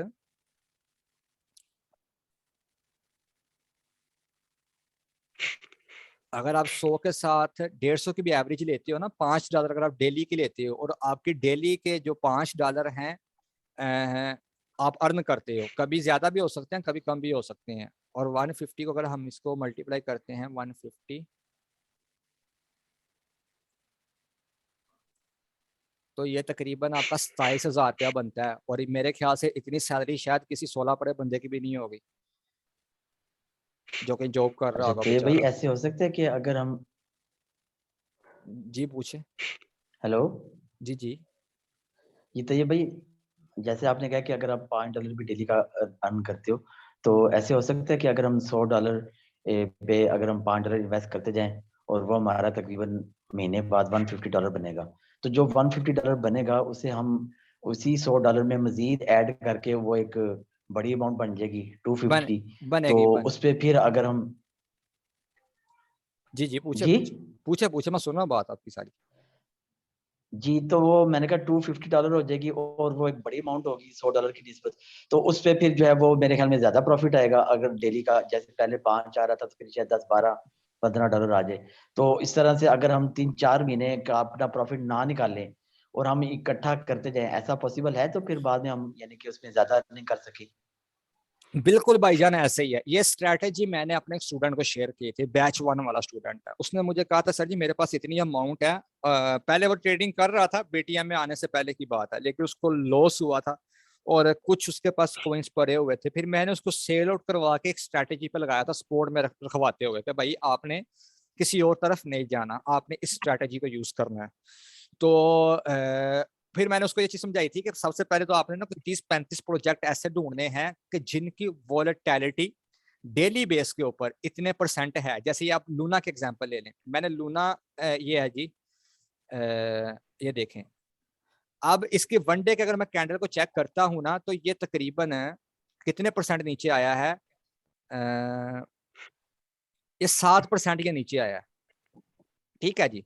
अब आप ये चीज देखें, जहां से ये $88 या $87 से ये समथिंग $80 पे आया, तो इसकी वोलेटिलिटी कितनी नीचे आई है, $8 की। अब अगर आपका एनालिसिस अच्छा होता, टेक्निकल एनालिसिस, आप उसके फंडामेंटल पे आप नहीं गए, कोई बात नहीं, अब चार्ट पे आपका टेक्निकल अच्छा था, आपको पता था कहाँ से मार्केट रिवर्स हो सकती है। जैसे अब ये देखिए मैंने चार्ट लगाया हुआ है ना, तो मुझे यहाँ पे एक आइडिया है कि मार्केट कहाँ कहाँ से रिवर्स हो सकती है और कहाँ से ऊपर जा सकती है। ठीक है, नीचे इंडिकेटर वगैरह को मैं चेक कर रहा हूँ, हर चीज को मैं एनालिसिस कर रहा हूँ। अब इस जगह पे आके जब मार्केट बिल्कुल ओवरबॉट हो चुकी थी, मतलब कि यहाँ पे आके ना 87 के करीब मार्केट बिल्कुल ओवरबॉट हो गई थी, तो वहां से मार्केट ने रिवर्स नीचे करना ही करना था। मैंने यहाँ पे आके उसको सेल आउट कर दिया। ठीक है जी। मेरे क्वीन की जो बाइंग थी वो थी $68 पे। ठीक है जी, $68 पे बाइंग थी और मैंने उसको समथिंग 90 पे जाके सेल आउट कर दिया। अब 68 या 70 आप लगा लें, 70 की मैंने बाइंग की $70 की, बिल्कुल टेंशन फ्री होकर मैंने $20 बीच में से निकाले। अब मेरे पास 100 से भी कम है, अब देख लें कि 100 से भी कम था मेरे पास, लेकिन मैंने $20 निकालिए कितने दिनों में, ये 2 दिन में। 2 दिन पहले इसकी मार्केट यहाँ तक गई थी। अब 2 दिन के अंदर मेरे $20 बन चुके हैं, मेरी एवरेज 4 दिन की सेट होगी। अगर मेरे माइंड में ये चीज है कि मैंने $100 के साथ मंथली बेस पे $100 या मैंने 150 या $200 मैंने निकालना है, और क्रिप्टो में से डेली बेस के ऊपर आपके लिए $2-5 निकालना सवाब का काम है, यूं समझ लो, आप निकाल सकते हो इसीलिए, अगर आप गैम्बलर नहीं हो। भाई गैम्बलिंग करोगे एक ना एक दिन हार जाओगे, जुआ है, जुआ कुछ भी करवा सकता है, लाइफ चेंज भी कर सकता है, लाइफ बर्बाद भी कर सकता है, लेकिन अच्छे ट्रेडर बनोगे, सीख कर करोगे, लॉस नहीं आएगा। मैंने $60-70 की इन्वेस्टमेंट किया, 2 दिन में $20 निकाल लिए हैं, एग्जाम्पल दे रहा हूँ एक कॉइन के, लेकिन मेरे वो 4-5 कॉइन थे। अब 2 दिन के अंदर अगर मेरी अर्निंग हो रही है जी $150 या $100 मेरी हो रही है, तो डेफिनेटली जितना मेरा मार्जिन अच्छा होगा, एनालिसिस अच्छा होगा, मैं उतना ही ज्यादा वहां से अर्न कर सकता हूँ। किसी बंदे के पास $50 है और वो ऐसे कॉइन्स को उठाता है जिसकी वॉलेटिलिटी ऐसी है कि वो डेली बेस पे आपको $4-5 दे सकता है। अगर आपके पास $5 है, मैं आपको कॉइन बताता हूँ, मैटिक। ठीक है, मैटिक आप देख लो, एल्गो देख लो, कि ये वो वाला कॉइन है कि जो डेली बेस पे ना 5-10 सेंट या 20 सेंट ये ऊपर नीचे जाते हैं। यहाँ पे आप ये चीज देखो, ये मैंने वीडियोस भी बनाई हुई है, आपको मेरी वॉल पे भी मिल जाएंगे, वहां से भी आप देख सकते हो। मैटिक को मैं बाय करता हूँ $50 के साथ। ठीक है जी, $50 के साथ इसको मैं बाय करता हूँ, और किस रेट पे मैं बाय करता हूँ, मैं इसको डिवाइड करता हूँ जी 2.30 पे, 2.30 यानी कि $2.30 का एक कॉइन था जब मैंने इसको बाय किया $50 के साथ। तो मेरे पास क्वांटिटी कितनी आएगी कॉइन की, 21.70 थी, समथिंग 22 मेरे पास कॉइन की क्वांटिटी आएगी। अब यहाँ पे आप देखो, इसको अगर मैं मल्टीप्लाई करता हूँ, जो मेरे पास क्वांटिटी आ गई है, इसको मैं देखता हूँ कॉइन को कि ये 2.30 से 2.50 पे चला गया। अच्छा जी, अब मैं इसको जब सेल करूंगा 2.50 पे, तो मेरे कितने डॉलर बने हैं एक दिन में, $50 के साथ $4 बने हैं। और ये पॉसिबल है, होता है। अगर आपकी 15 दिन ट्रेड नहीं लगी कोई बात नहीं, बाकी 15 दिन लग जाएगी। एक दिन ट्रेड नहीं लगी कोई बात नहीं, लालच ना करो। कहते हैं ना 100 सुनहार की और 1 लोहार की होती है, वो वाला काम करो आप। 29 दिन ट्रेड नहीं लगी कोई बात नहीं, 30वें दिन आपका रिकवरी हो जाएगी। तो हर चीज आपके साथ साथ होनी चाहिए। पहले नंबर पे आपका मार्जिन, सेकंड नंबर पे आपकी स्ट्रेटेजी, तीसरे नंबर के ऊपर आपका एनालिसिस, चौथे नंबर के ऊपर आपके माइंड की जो गिरफ्त है ना आप पे, जिसको हम बोलते हैं कि मेंटेलिटी जो होती है ना इंसान की, तो वो क्रिप्टो के अच्छे क्रिप्टो ट्रेडर के लिए बहुत मायने रखती है। अगर आप अच्छे ट्रेडर हो, बिलाल भाई ये काम ना करो यार जो आप लाइनें लगा रहे हो, तो जो आपका माइंड है ना, जब साइकोलॉजिकल आप बिल्कुल मजबूत हो, तो आप लॉस नहीं कर सकते।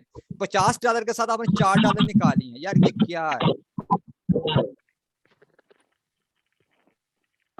$50 के साथ अगर आप निकाल लेते हो,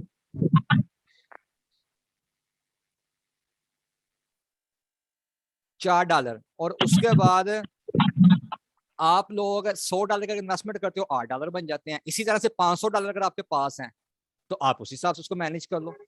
तो मार्जिन बहुत डिपेंड करता है, ये चीज में रखिएगा। तो फ्यूचर में जाकर लोग इसीलिए मरते हैं। $50 होता है, 50 के एवरेज ले लेते हैं, चलो भाई उसकी लिक्विडेशन हो गई, फिर बोलेंगे भाई इसमें कुछ भी नहीं है।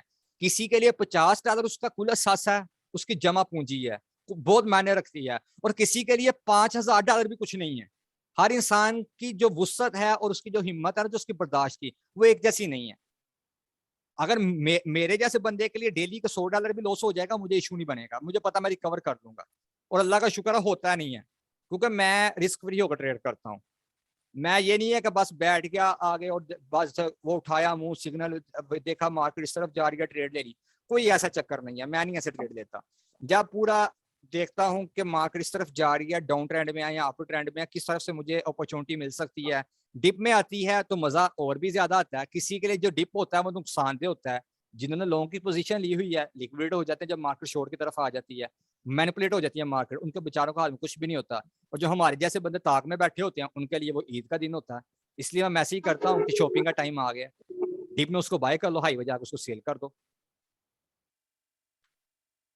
तो इस तरह से अगर आप करोगे छोटे कौन से पैसे बन जाएंगे, मार्जिन अच्छा होगा और ज्यादा मजा आ जाएगा। और जिस बंदे को शो का फ्यूचर ट्रेड करने का, मोस्ट वेलकम, वो करे उस ट्रेड, गैम्बलर बन के करे चाहे सीख कर करे, उसकी अपनी मर्जी है। मैं उसके ऊपर कोई कमेंट उसको नहीं करूंगा कि भाई आप हराम कर रहे हो, हलाल कर रहे हो, ये कर रहे हो, वो कर रहे हो। फ्यूचर ट्रेड एक पार्ट है ट्रेडिंग का, उसको आप समझो। अगर आपके इस्लामिक पॉइंट ऑफ व्यू से समझ में आता है ये हलाल है, कर लो, अगर हराम है छोड़ दो, आपकी अपनी मर्जी है।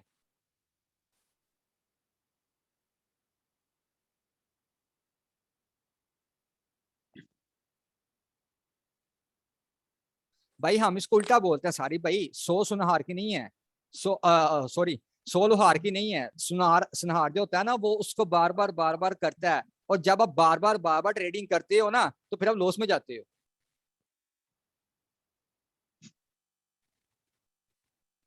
फैसल भाई थोड़ा सा आराम से खा ले यार, ये तो आपका थ्योरी, ये तो आपकी थ्योरी है ना, कॉन्सेप्ट आपके मैंने क्लियर किए हैं, थोड़ा सा आराम से खा ले। आगे मैं, मेरे ख्याल से अभी तक किसी ने वो नहीं पढ़े होंगे इसके, जो आप लोगों को दिए थे ना मैंने, क्या इसका नाम था यार, मैजेस्टिक, ठीक है। अच्छा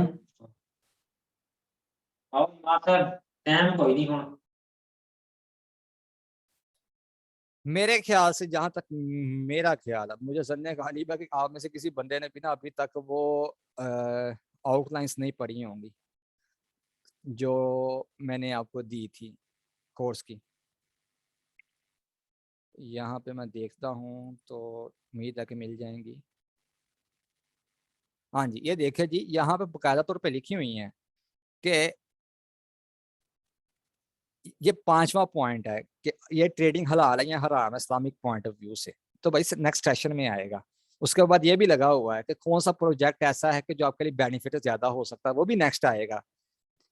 कितने किस्म की क्रिप्टो करेंसी वर्क कर रही है, तो ये सारा हम जाकर पढ़ेंगे। और सबसे मेन जो टॉपिक है ये टेक्निकल एनालिसिस वाला, कौन से प्लेटफॉर्म आपके लिए अच्छे हैं, सेंट्रलाइज एक्सचेंज या डिसेंट्रलाइज एक्सचेंज, ये क्या चीजें होती हैं, ये एक्सचेंजेस कौन सी हैं, जैसे बिनांस है, ओकेक्स है, पैनकेक्सवेप है, इनमें क्या फर्क है। और ये देखो स्पोर्ट और फ्यूचर में क्या फर्क है, कौन सी ट्रेड आपके लिए ज्यादा बेनिफिट हो सकती है, कौन सी एक्सचेंज आपके लिए ज्यादा बेनिफिट दे सकती है ट्रेडिंग के लिए, यानी कौन सी बेहतर है, और कितने पैसे रिक्वायर्ड है आप लोगों को ट्रेडिंग करने के लिए, डेली बेस पर कितना पैसा कमा सकते हो। तो थोड़ा सा, और ये सबसे मेन टॉपिक है कि अपने माइंड को आपने किस तरह से कंट्रोल करना होता है। और सबसे उससे भी बढ़ के जो बेनिफिट वाली चीज है, जो 18वां पॉइंट आपका, कि भाई जब मार्केट क्रैश होती है तब आपने किस तरह से उसमें से फायदा लेना होता है, किस तरह से आप प्रोजेक्ट्स को उठा सकते हो, मेंटली किस तरह सबसे स्ट्रॉन्ग हो सकते हो, और ज्यादा से ज्यादा किस तरह कितना पैसा कमा सकते हो कम से कम इन्वेस्टमेंट करके। तो कम से कम आप एक दफा ये सारे देख लेते यार, तो फिर आपको ये सवाल करने की जरूरत नहीं थी पढ़नी कि ये चीज अभी आप बता दें, ये चीज अभी आप बता दें। भाई ये आएगा ना, असफद भाई या आएगा, ये सारे देखेंगे यहाँ पे हैं। ये हमारी कोई 6 घंटे की या 8 घंटे की क्लास तो हो नहीं ना रही कि जिसके बीच में आपको सारी चीजें बताई जाए एक ही दफा कि यार ये कर लो वो कर लो। तो ये आगे आएंगी सारी चीजें। तो ये रिक्वेस्ट है आप लोगों से कि जो ये आउटलाइंस है ना कोर्स की, उसको एक दफा आप लाजमी पढ़ें, फिर आपको पता होगा कि हमने कौन कौन सी चीजें आगे नेक्स्ट पढ़नी है। जब आप आओगे ना चौथे सेशन पे, इंशाल्लाह आपको जरूरत नहीं पड़ेगी। चौथे सेशन में आपको जरूरत नहीं पड़ेगी कि आप ये पूछो ये फलां चीज कैसे करनी है, फलां चीज कैसे करनी है। तब तक आपकी हर चीज क्लियर हो जाएगी इंशाल्लाह। अस्सलाम वालेकुम। वालेकुम सलाम। अच्छा भाई, आपके कोर्स कितने दिन या महीने का है? 1 महीने का कोर्स है, इसमें 12 क्लासेस है। 2 जो आपकी क्लासेस हैं वो है थ्योरी पे, जैसे आज हमने ये सेशन लिया है ना, ये थ्योरिकल था, कॉन्सेप्ट्स क्लियर करने थे। सेकंड भी इसी पे ही होगा। उसके बाद 2 आएंगे टेक्निकल एनालिसिस के ऊपर, 4 टेक्निकल एनालिसिस पे आएंगे, जिसमें आप फंडामेंटल एनालिसिस भी पढ़ोगे और उसके बाद टेक्निकल एनालिसिस भी पढ़ोगे, जिसमें आप पैटर्न रीड करते हो, कैंडलस्टिक बनती हैं। जैसे चार्ट मेरे पास ये ओपन है, तो ये जो कैंडल बनी हुई है ये आपको क्या कहती हैं, इसका मकसद क्या, ग्रीन कैंडल है, रेड कैंडल है, किसी को छोटी है, कोई मोटी है, कोई बड़ी है। उसके अलावा नीचे ये इंडिकेटर है, ये हमें क्या बताते हैं, कब हमने मार्केट में एंटर करना, कब एग्जिट करना, ये टेक्निकल एनालिसिस में आता है।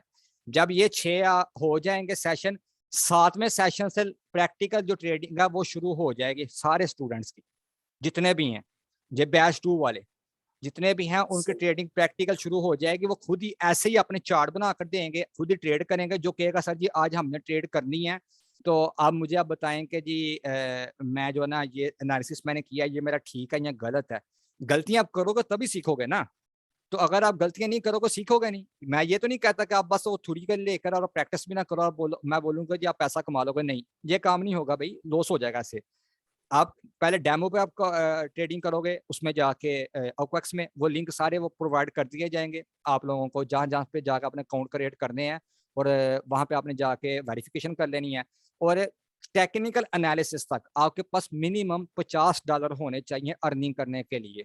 और अगर आप कहते हैं जी मैं अभी नहीं करना चाहता, कोई बात नहीं, आप सीखें और डेमो पर ट्रेडिंग करते रहें, ताकि आपका एनालिसिस मजीद बेहतर होता जाए। जब आपका दिल मुतमन हो, आपको पता चले कि आपकी विनिंग रेशो बेहतर हो गई है, फिर आप उसको कन्वर्ट कर लो रियल मनी में इन्वेस्टमेंट करके।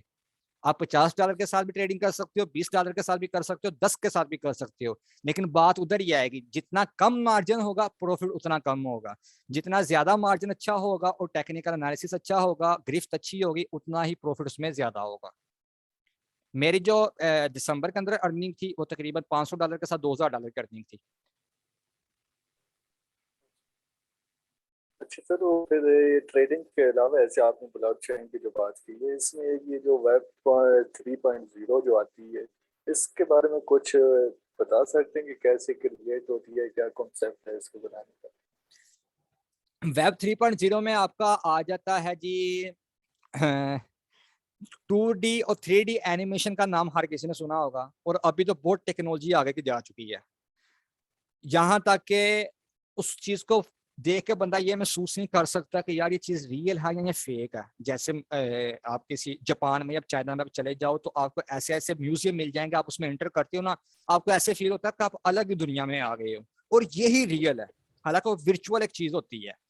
तो वो आपकी वॉइस गैप हो गई थी।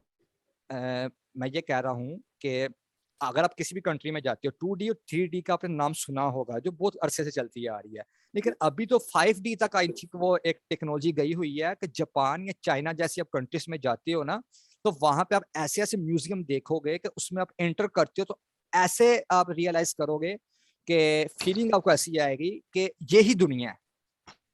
आपको ये लगेगा आप तो कुछ भी नहीं हो यार, असल दुनिया तो ये है कि हालांकि वो वर्चुअल एक चीज है, लेकिन आपको महसूस ऐसा होगा कि ये अलग ही दुनिया, वहां पे हर तरह की आपको फैसिलिटीज होंगी और तरह तरह की आपको सहूलियात मिलेंगी। तो ये है इंटरनेट की 3rd जनरेशन। जैसे इंटरनेट की स्पीड के हवाले से पहले 2G आया, फिर 3G आया, 4G, अभी 5G आ गया है।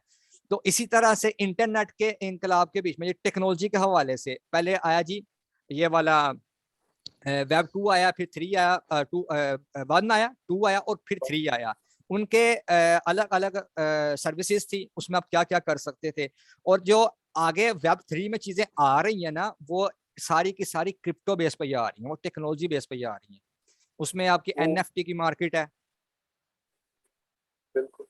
ठीक है, उसमें इसमें आप मुझे ये नहीं समझ आ रही थी कि ये जैसे हम अब वेब 2.0 पे जैसे एक होस्टिंग ले लेते हैं, डोमेन ले लेते हैं, अपनी वेबसाइट शुरू कर लेते हैं, तो ये वेब 3.0 कोई अपनी बनाना चाहे तो वो उसका क्या मेथड होता है, क्या भाई चीज है? उसका मेथड यही है कि देखें, ब्लॉकचेन का आपको समझाया, साथ में आपको क्रिप्टो का समझाया। अब क्रिप्टो किसके ऊपर है? ब्लॉकचेन के ऊपर है, ऐसा ही है। और क्रिप्टो का प्रोजेक्ट अगर आपने लेकर आना है तो आपको क्या बनना पड़ेगा? आपको एक अच्छा प्रोग्रामर बनना पड़ेगा या किसी को हायर करना पड़ेगा।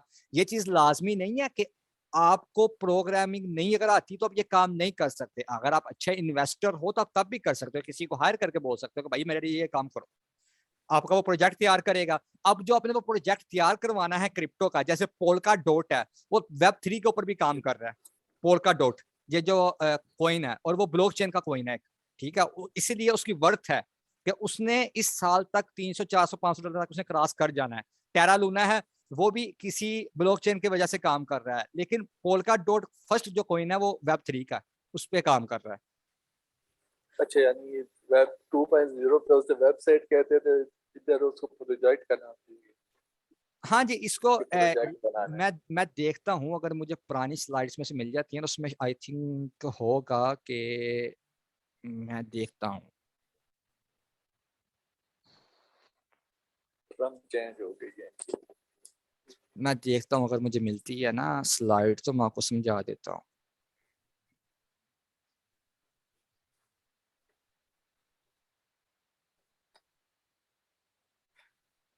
नहीं, इसमें स्लाइड नहीं है। चले मैं गूगल से कोई पिक निकाल के ना आपको मजीद आसान करके मैं समझा देता हूँ, ताकि आपको कंसेप्ट तैयब भाई, क्लियर हो। जी जी। मैंने एक बात कंफर्म करनी थी। ये 2 मिनट आप वो चौथे नंबर वाली आप टैब खोलें।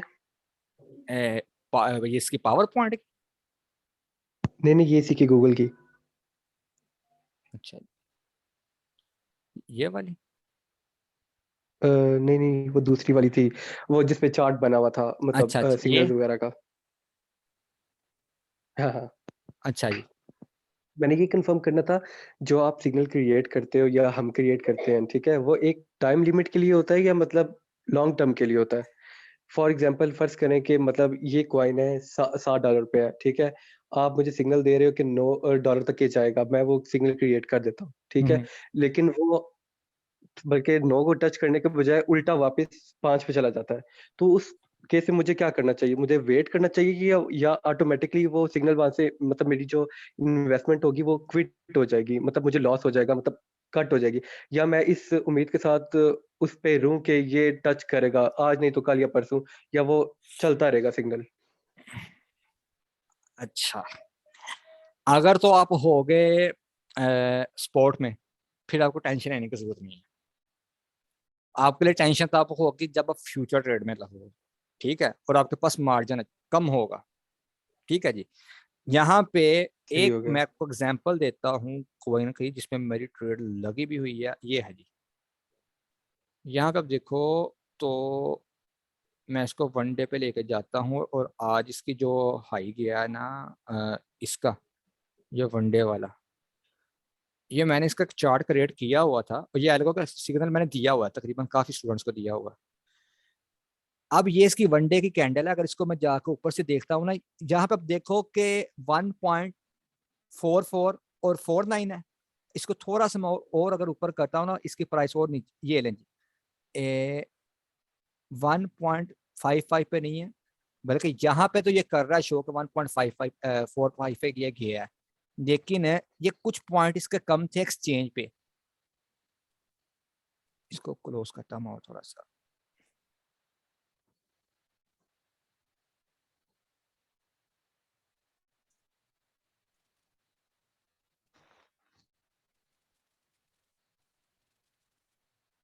ये देखो, ये कुछ पॉइंट्स की कमी है ना इसमें, हसनैन भाई, ये आपके लिए स्पेशल है। 1 डे की कैंडल है, और अभी आप देखो कि अभी 5 नहीं बजे, मतलब कि कल के जो 5 बजेंगे ना, उस हिसाब से ये 17 तारीख की कैंडल क्लोज होगी पाकिस्तान के टाइम के हिसाब से। सुबह 5 बजे प्रीवियस डे की कैंडल क्लोज होती है क्रिप्टो की मार्केट में। और क्रिप्टो की जो मार्केट है 24/7 ओपन होती है, ये बंद नहीं होती कि आप सुबह को फलान टाइम पे मार्केट में जाओगे फिर आप नहीं कर सकते, ऐसा कोई चक्कर, 24/7 ओपन होती है। अब यहाँ पे आप देखो कि 1.441 इस पॉइंट पे इसने मार्केट ने नीचे की तरफ रिवर्स कर दिया, ठीक है। मेरी यहाँ पे जो सेलिंग प्राइस लगी हुई थी ना, जहां से इसको मैंने सेल आउट करना था, वो मैंने अपने हिसाब से जब एनालिसिस किया था मैंने 1.45 पे किया हुआ था। कुछ पॉइंट का फर्क पड़ा है, 5 पॉइंट का, इससे ज्यादा नहीं था। आखिर में ये 4441 बता रहा है ना, यहाँ पे सुबह मैंने चेक किया था एक्सचेंज में, तो 0.4495 था, 41 की जगह पे 95 था, 5 पॉइंट कम थे 45 सेंट होने में। लेकिन मेरे हिसाब से तो एक्यूरेट लगा हुआ था कि यहाँ पे ये जाएगा और इधर से रिवर्स होकर ये वापस आ जाएगा। मेरा ये मानना था, जो मैंने एनालिसिस किया हुआ था। मैंने वापस को सेल आउट के लिए लगा दिया। अब हुआ क्या है कि 0.5 की कमी की वजह से मार्केट रिवर्स हो चुकी है, मेरा वहां से ऑर्डर जो है ना एग्जीक्यूट नहीं हुआ, ठीक है। अब आपका यहाँ पे सवाल ये था कि अगर रिवर्स हो जाती है तो मुझे नुकसान होगा। डेफिनेटली वक्ती तौर पे आपको लग रहा होगा कि यार ये तो मार्केट रिवर्स हो गया, लेकिन क्वीन की क्वांटिटी आपके पास वहीं पे पड़ी हुई है। अब क्या होगा, ये 135 पे आ गया, ऑलमोस्ट ये 10 सेंट नीचे आ गया। मेरी $100 की इन्वेस्टमेंट है, $10 सुबह मुझे प्रॉफिट मिल रहा था, ठीक है जी। अब वो $10 की मुझे कमी क्यों हुई है, सिर्फ वो 0.5 की वजह से। अगर यहाँ पे मैं पैनिक हो जाता, यार ये क्या मैंने लॉस कर लिया, छोड़ो इसको, न साइड पे निकल रहा, कोई और ले लेता हूँ, तो मुझे वहां पे कोई बेनिफिट था? कोई भी बेनिफिट नहीं था, ठीक है। मैं तो वहां पे अपना सर ही पीटूंगा ना, गुस्सा अपने आप को जैसे मर्जी मत दिलवा लूं, ये कर लूं वो कर लूं। यहाँ पे एक अच्छे ट्रेडर की निशानी होती है, अगर नीचे आ गया ना उसको अपॉर्चुनिटी वो समझ रहा है, दूसरा $100 निकालेगा नीचे वाले पॉइंट से, फिर उसको बाय कर लेगा, 135 से भी उसको बाय कर लेगा, एवरेज मेंटेन करेगा, जिसको हम DCA बोलते हैं, डॉलर कॉस्ट एवरेज करेगा। वो नीचे से उसको बाय कर लेगा, उसकी क्वांटिटी और बढ़ जाएगी, टोटल इन्वेस्टमेंट उसकी $200 की हो जाएगी। वो जैसे ये मैंने आपको चीज समझाई थी कि अगर आप यहाँ से वो करते हो, इतने इतने इतने वो आप पॉइंट लेते हो, कुछ 22 आपके पास मैटिक आएंगे, ठीक है। तो यहाँ पे आप देखो कि मैंने नीचे से भी उसको बाय कर लिया, ऊपर वाली जो मेरी एवरेज थी वो भी मेंटेन होगी। अब 1.45 पे जाके जो मुझे $10 मिलने थे, हो सकता है कि उस 10 के साथ साथ क्वांटिटी ज्यादा होगी मेरी, 1.40 पे जाए, 5 सेंट ऊपर जाए, $200 की मेरी इन्वेस्टमेंट हो चुकी है, $200 की। तो पॉइंट ऊपर वाले जो 5 सेंट थे वो साइड पे निकल गए, जैसे 140 पे जाएगा मेरा 5 सेंट ऊपर जाएगा, $200 की इन्वेस्टमेंट है, मुझे डेफिनेटली $10 मिल जाएंगे। तो समझ आ भाई गई? वो मतलब जो ऊपर वाला जो सिग्नल था, ठीक है, जब तक उसे टच नहीं करता, मतलब वो सिग्नल 24 आवर्स के बाद गायब हो जाएगा या उधर ही रहेगा? मतलब भाई नहीं गैप अगर होता। फर्ज करें, मतलब हमें आज मतलब लॉस हो गया, आज नहीं उसको टच कर सका, तो हम वो कल पे भी लगा रहने दें करेगा, कि लगेगा भाई, मतलब लगेगा लगेगा। ये देखो आपके यही तो चीज समझा रहा हूँ आपको। अगर ये 5 पॉइंट की वजह से नीचे आ गया, आपका जो ऑर्डर है वो सेल पे नहीं लग सका, वहां से इसका मतलब ये नहीं है कि आपका लॉस हो गया, वो रिकवर ही नहीं हो सकता। यार ये जो मार्केट ये नीचे आई है, ये देखे ना, यहाँ से ये मार्केट नीचे की तरफ आ रही है, इस तरफ, यहाँ पे फिर वो थोड़ा सा साइडवेज चल रही है, ऊपर जाने की कोशिश कर रही है, रेजिस्टेंस उसको ऊपर से मिल रही है, फिर नीचे आ रही है। तो जब तक नीचे वॉल्यूम उसका नहीं आएगा, वो मार्केट ऊपर नहीं जाएगी ना। BTC की मूवमेंट जैसे नीचे की तरफ होगी तो डोमिनेंस का इशू बन जाएगा, डोमिनेंस का अक्सरियत को पता भी होगा, तो वो ये मार्केट ऊपर नहीं जाएगी। आर्ट्स क्वींस थी, जैसे BTC थोड़ा सा ऊपर जाएगा, $4-5 ऊपर जाएगा, ये पीछे से उड़ते उसके पीछे जाएंगे, जब ये जैसे ही ऊपर जाएगा वहां से आप निकल जाओ बाहर। अब जो मुझे एनालिसिस कह रहा है इस चार्ट का, ये बना हुआ है जी सिमेट्रिकल ट्राइंगल। अब ये ऊपर की तरफ भी ब्रेकआउट कर सकता है, ये नीचे की तरफ भी ब्रेकआउट कर सकता है। तो यहाँ पे मैंने ये देखे लगाया हुआ कि मेरा जो पहला टारगेट है, यहाँ से जो मेरा पहला टारगेट है ये वाला है कि 64% का प्रॉफिट, यानी कि कम से कम अगर ये $2 से ऊपर जाता है मैं तब प्रॉफिट निकालूंगा। मैं तो बस स्पोर्ट में बैठा हूँ, मुझे इशू नहीं है। जितना ये नीचे आता जाएगा कोई इशू नहीं है, मैं नीचे से और बाय करता जाऊंगा। जो मेरा टारगेट बनना था इस जगह पे जाके, इस वाली जगह पे, तो सिंपल सी बात है, वो मेरा टारगेट और नीचे आ जाएगा। जब मैं नीचे से उसकी बाइंग करूंगा, इस जगह से वो यहाँ पे आ जाएगा, ऊपर वाला जो था इधर आकर 30% में मुझे उतना प्रॉफिट दे जाएगा जितना प्रॉफिट मुझे यहाँ पे जाके मिलना था, क्योंकि पीछे मार्जिन ज्यादा ऐड हो गया और नीचे से बाय हो गया, क्वांटिटी उसकी ज्यादा ऊपर चले गई। सही हो गया। ये होता है ट्रेडिंग की स्ट्रेटेजी होती है, इस तरह से ट्रेडिंग होती है। तो स्पोर्ट में रहते हुए आप कभी लॉस नहीं कर सकते। जिन बैच 1 वालों ने स्टूडेंट्स ने वो ले लिया हो ना, DCA वाला पूरा सेशन था इस पे, वो ले लिया, आपने मेरे ख्याल से देखा भी होगा, रिकॉर्डिंग मिली थी ना आपको। जी, जी। हाँ, तो उसमें अगर आप उस सेशन को बस देख के कर लोगे ना ट्रेडिंग, उसके बाद आप जिस जेन से निकाल दोगे कि क्रिप्टो में लॉस होता है, क्रिप्टो में लॉस नहीं होता जब तक आप खुद नहीं चाहते।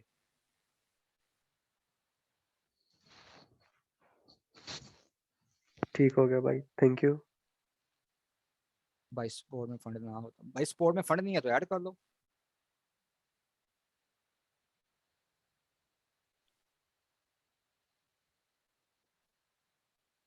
अच्छा जी, रजा भाई का पीछे मैसेज आया हुआ था ब्लॉकचेन का, मैं दोबारा से समझा दूं। भाई ब्लॉकचेन सिंपल सी चीज है कि ये देखें, डिजिटल ये खाता बुक है आपकी, डिजिटल। आप मैनुअल अपने हाथों के साथ किसी चीज को लिखते थे रिकॉर्ड के सूरत में कि मैं इसका रिकॉर्ड रख सकूं, अपने पास डाटा सेव कर सकूं, तो ब्लॉकचेन की जो टेक्नोलॉजी है ना कंप्यूटर की फील्ड में, वो भी ऐसे ही है कि कौन सी चीज किस तरफ जा रही है, किस तरफ आ रही है, उसकी लेजर बन रही हैं, वो पढ़ते हैं उसकी बन रही हैं, उसके ऊपर वर्क हो रहा है, कंफर्मेशन हो रही है, रिजल्ट मिल रहा है, तो वो एक आपका डिजिटल खाता ही है। इसको हम ब्लॉकचेन बोलते हैं, इसलिए ये सिक्योर बहुत ज्यादा है। और इसके तीन चीजों के ऊपर ये काम करता है। अगर ये तीन चीजें नहीं होंगी तो ब्लॉकचेन के ऊपर आप किसी प्रोजेक्ट को लाकर आप लॉन्च तो कर दोगे, लेकिन उसका बेनिफिट नहीं होगा। नेक्स्ट सेक्शन में जो बताऊंगा, सेकंड सेशन में, कि ये तीन चीजों के ऊपर जो वर्किंग हो रही है, जो इसका टेडिलीमा है, या ये टेडिलीमा या ट्राइलीमा है, क्या इसका प्रोनाउंसिएशन है, अगर ये इन तीन चीजों के ऊपर डिसेंट्रलाइज, सिक्योर और स्केलेबल के ऊपर अगर काम कर रही है, तो वो प्रोजेक्ट जो है ना बहुत बेनिफिट देगा। कि यार ये यहाँ पे चार्ट में होगा, मैं समझा ही देता हूँ अगर आपको समझ आ जाए, अगर आपका आईक्यू लेवल कुछ अच्छा होगा, कोई नॉलेज होगा, तब समझ जाओगे। ये देखो कॉन्शियस एल्गोरिथम क्या है, ठीक है ना। और साइड पे आप देखो कि ब्लॉकचेन का टेरिलीमा जो है वो तीन चीजें हैं, डिसेंट्रलाइज्ड, सिक्योर, स्केलेबल है, जो तीन चीजें आपको मैंने पहले बताई हैं। अब इथेरियम जो है ये भी मोस्ट पॉपुलर कॉइन है, ये बिटकॉइन का बाद आया, लेकिन इथेरियम जो है ना वो क्या कर सकता है, उसका जो टीपीएस है, मतलब कि ट्रांजैक्शन पर सेकंड, एक सेकंड में कितनी उसकी ट्रांजैक्शन हो सकती है, 15 से 20 हो सकती हैं, ठीक है जी। मतलब कि स्केलेबल नहीं है, डिसेंट्रलाइज तो है, सिक्योर भी है, लेकिन स्केलेबल नहीं है। सुलाना क्या करता है, सुलाना की जो टीपीएस है, ट्रांजैक्शन पर सेकंड है, 50,000 ट्रांजैक्शन सुलाना की ब्लॉकचेन पे एक सेकंड में हो सकती हैं। तो क्या ये एक्सट्रीमली स्केलेबल हो गया? डेफिनेटली हो गया। उसके बाद क्या जी, इथेरियम की फीस बहुत ज्यादा लगती है। अगर आप मेटा मास्क के थ्रू या इथेरियम के टोकन्स का बाय करते हो ना, तो वहां पे बाइंग होती नहीं है, क्योंकि उसकी जो फीस होती है ना, गैस फीस, वो बहुत ज्यादा लगती है, जिसकी वजह से लोग इससे ना उकताते हैं इथेरियम को लेकर। तो लेकिन जो सोलाना है, उसकी जो फीस है वो बहुत कम है।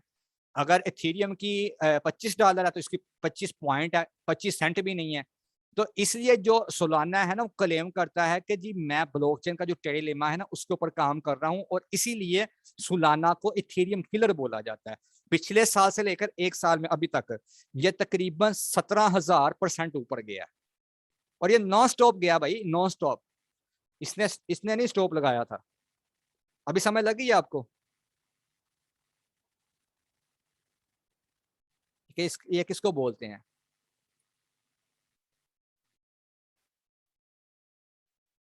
असफद भाई, कौन सी इसमें एडवांस चीजें हैं यार? अगर किसी बंदे को आजमाइश हो रही है, उसको समझ नहीं आ रही, तो मैं उसको बताऊंगा ही ना।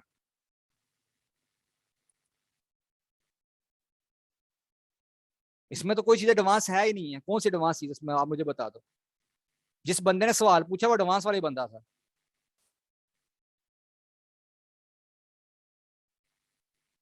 रजा भाई समझ लग गई अभी आपको ब्लॉकचेन किसको हम बोलते हैं? ब्लॉकचेन के ऊपर ही फिर क्रिप्टो के प्रोजेक्ट आते हैं, और क्रिप्टो जो प्रोजेक्ट होते हैं वो बेसिकली होते हैं प्रोग्रामिंग के लैंग्वेज में बने होते हैं, कंप्यूटर की जो लैंग्वेजेस होती हैं उसमें बने होते हैं। अब वो प्रोजेक्ट जो होंगे वो किसी ना किसी बेस पे होंगे। इसको अब तरतीब से आप देखो ना, कि ऊपर सबसे पहले क्या है जी, आपकी ब्लॉकचेन है। ब्लॉकचेन की जो लेयर है उसके ऊपर आपके क्रिप्टो के प्रोजेक्ट आ रहे हैं। अब क्रिप्टो के प्रोजेक्ट क्या है, वो बेसिकली आपकी वो लैंग्वेज के ऊपर बने हुए कोई ना कोई प्रोजेक्ट है। अब वो जो प्रोजेक्ट आया है वो किसी ना किसी बुनियाद पे बना होगा, ठीक है, और किसी मेथड के लिए वो बना होगा, जैसे इंफ्रास्ट्रक्चर के ऊपर है, या पेमेंट सोल्व के ऊपर है, या वो सर्विसेज बेस पे बना हुआ है। तो फिर वो आ जाते हैं इस चीज पे कि जब उनका यूज केस ज्यादा होना स्टार्ट हो जाता है, उसकी डेफिनेटली वो डिमांड सप्लाई का सिलसिला आ जाता है, वो प्रोजेक्ट अच्छा होता है। और जिनका कोई यूज केस नहीं ना होता, यूज केस कोई नहीं होता, और हम उसके बीच में पैसा डालते हैं, जब पैसा डबल होगा हम निकाल लेंगे, तो फिर ये गैम्बलिंग है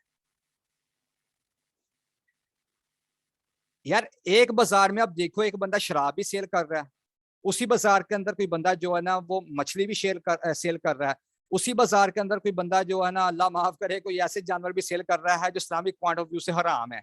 तो क्या आप बोलोगे कि वो बाजार हराम है? बाजार हराम नहीं है यार, वो बाजार तो बाजार ही है ना, उसमें से जब चीज लेना चाह रहे हो वो देखो हलाल है या हराम है। अगर तुम हराम चीज जाकर लोगे तो डेफिनेटली अब हराम काम ही कर रहे हो कि यार ये तो चीज ही मना है। और अगर वो चीज हलाल है इस्लाम में, ठीक है, और उस बाजार से आप जाकर खरीद रहे हो, तो डेफिनेटली यार वो चीज हलाल ही है।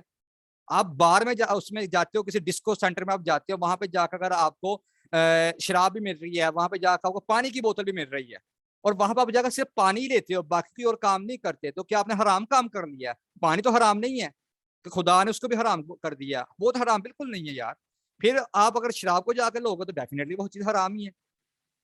तो ये कॉन्सेप्ट होता है, किसी चीज के बीच में हलाल हराम को छोड़ के उस चीज को ओवरऑल हराम बोल देना, ये गलत बात है।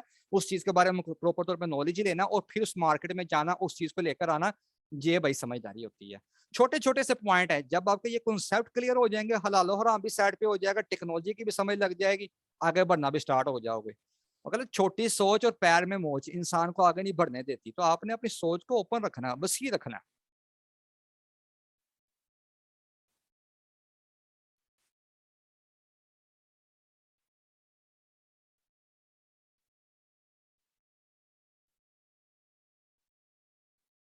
ये यार मैंने निकाला हुआ था Web3 का ही, वो भाई का सवाल शायद फिर बीच में रह जाएगा, ये मैं उनको समझा देता हूँ किसी तरह से, ताकि जो आए हैं वो कुछ ना कुछ लेकर जाएं, अपने माइंड में कॉन्सेप्ट ना लेकर जाएं अगर वो क्लियर ही ना हो।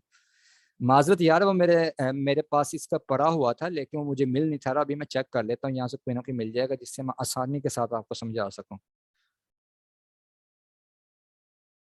अच्छा जी,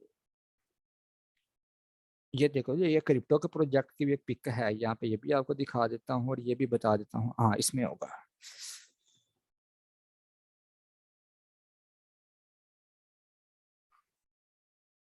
ये ना जी, ये Web3 के हैं, ये एक साइट है, साइटू नाम से कोई करके है, उन्होंने ये पिक अपलोड की हुई है कि स्टैक ओएस पॉलीगन मैटिक, इसलिए मैटिक आपको मैं बार बार बोल रहा था, इस पे आप तवज्जो रखो, न्यू पे आप तवज्जो रखो।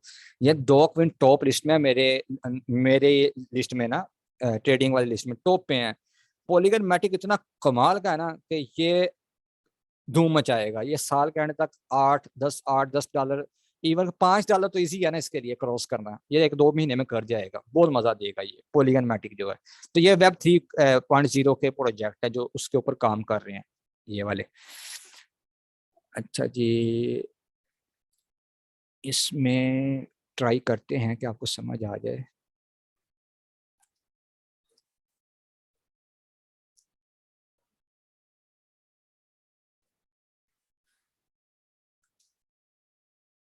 अच्छा ये देखें, वेब 1.0 पे ये था कि आप सिर्फ इंफॉर्मेशन जो होती थी ना उसको सिर्फ आप ले सकते थे, ग्लोबल लाइब्रेरी थी, और कोई इसमें आप काम नहीं थे कर सकते, यानी कि जस्ट इंफॉर्मेशन आपको मिलती थी। और अगर हम जाते हैं Web 2 में,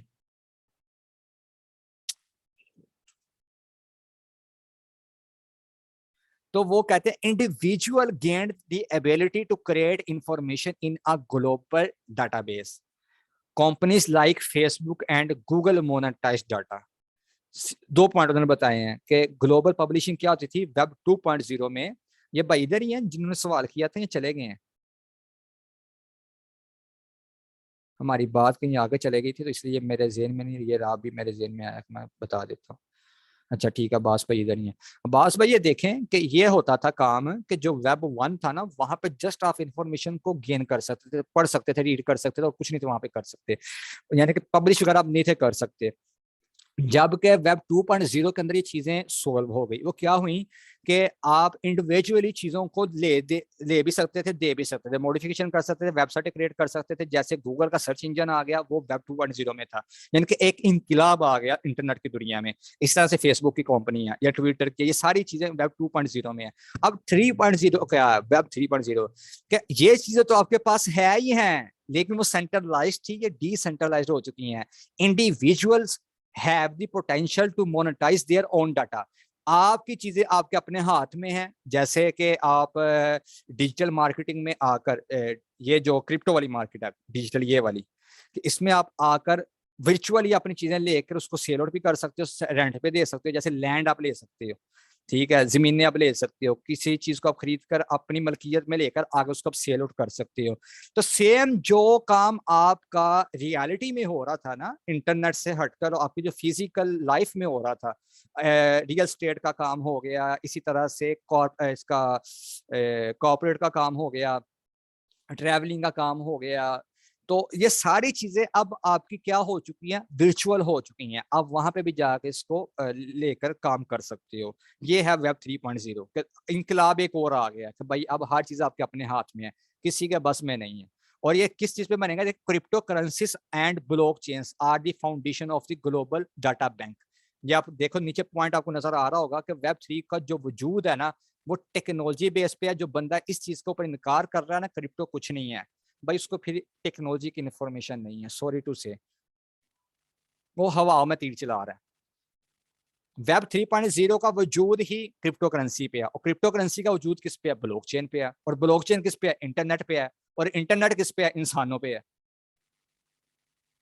हर चीज एक दूसरे के साथ लिंक है। इसीलिए फेसबुक ने तो अपना नाम भी चेंज कर दिया, मेटा रख दिया उसने। जैसे ये देखें, यहाँ पे उसने नाम लिखा भी होगा कि वो टॉप 10 वाले जो थे, यहाँ पे उनका नाम है जी फेसबुक का, वो देखे नीचे मेटा फेसबुक लिखा हुआ है।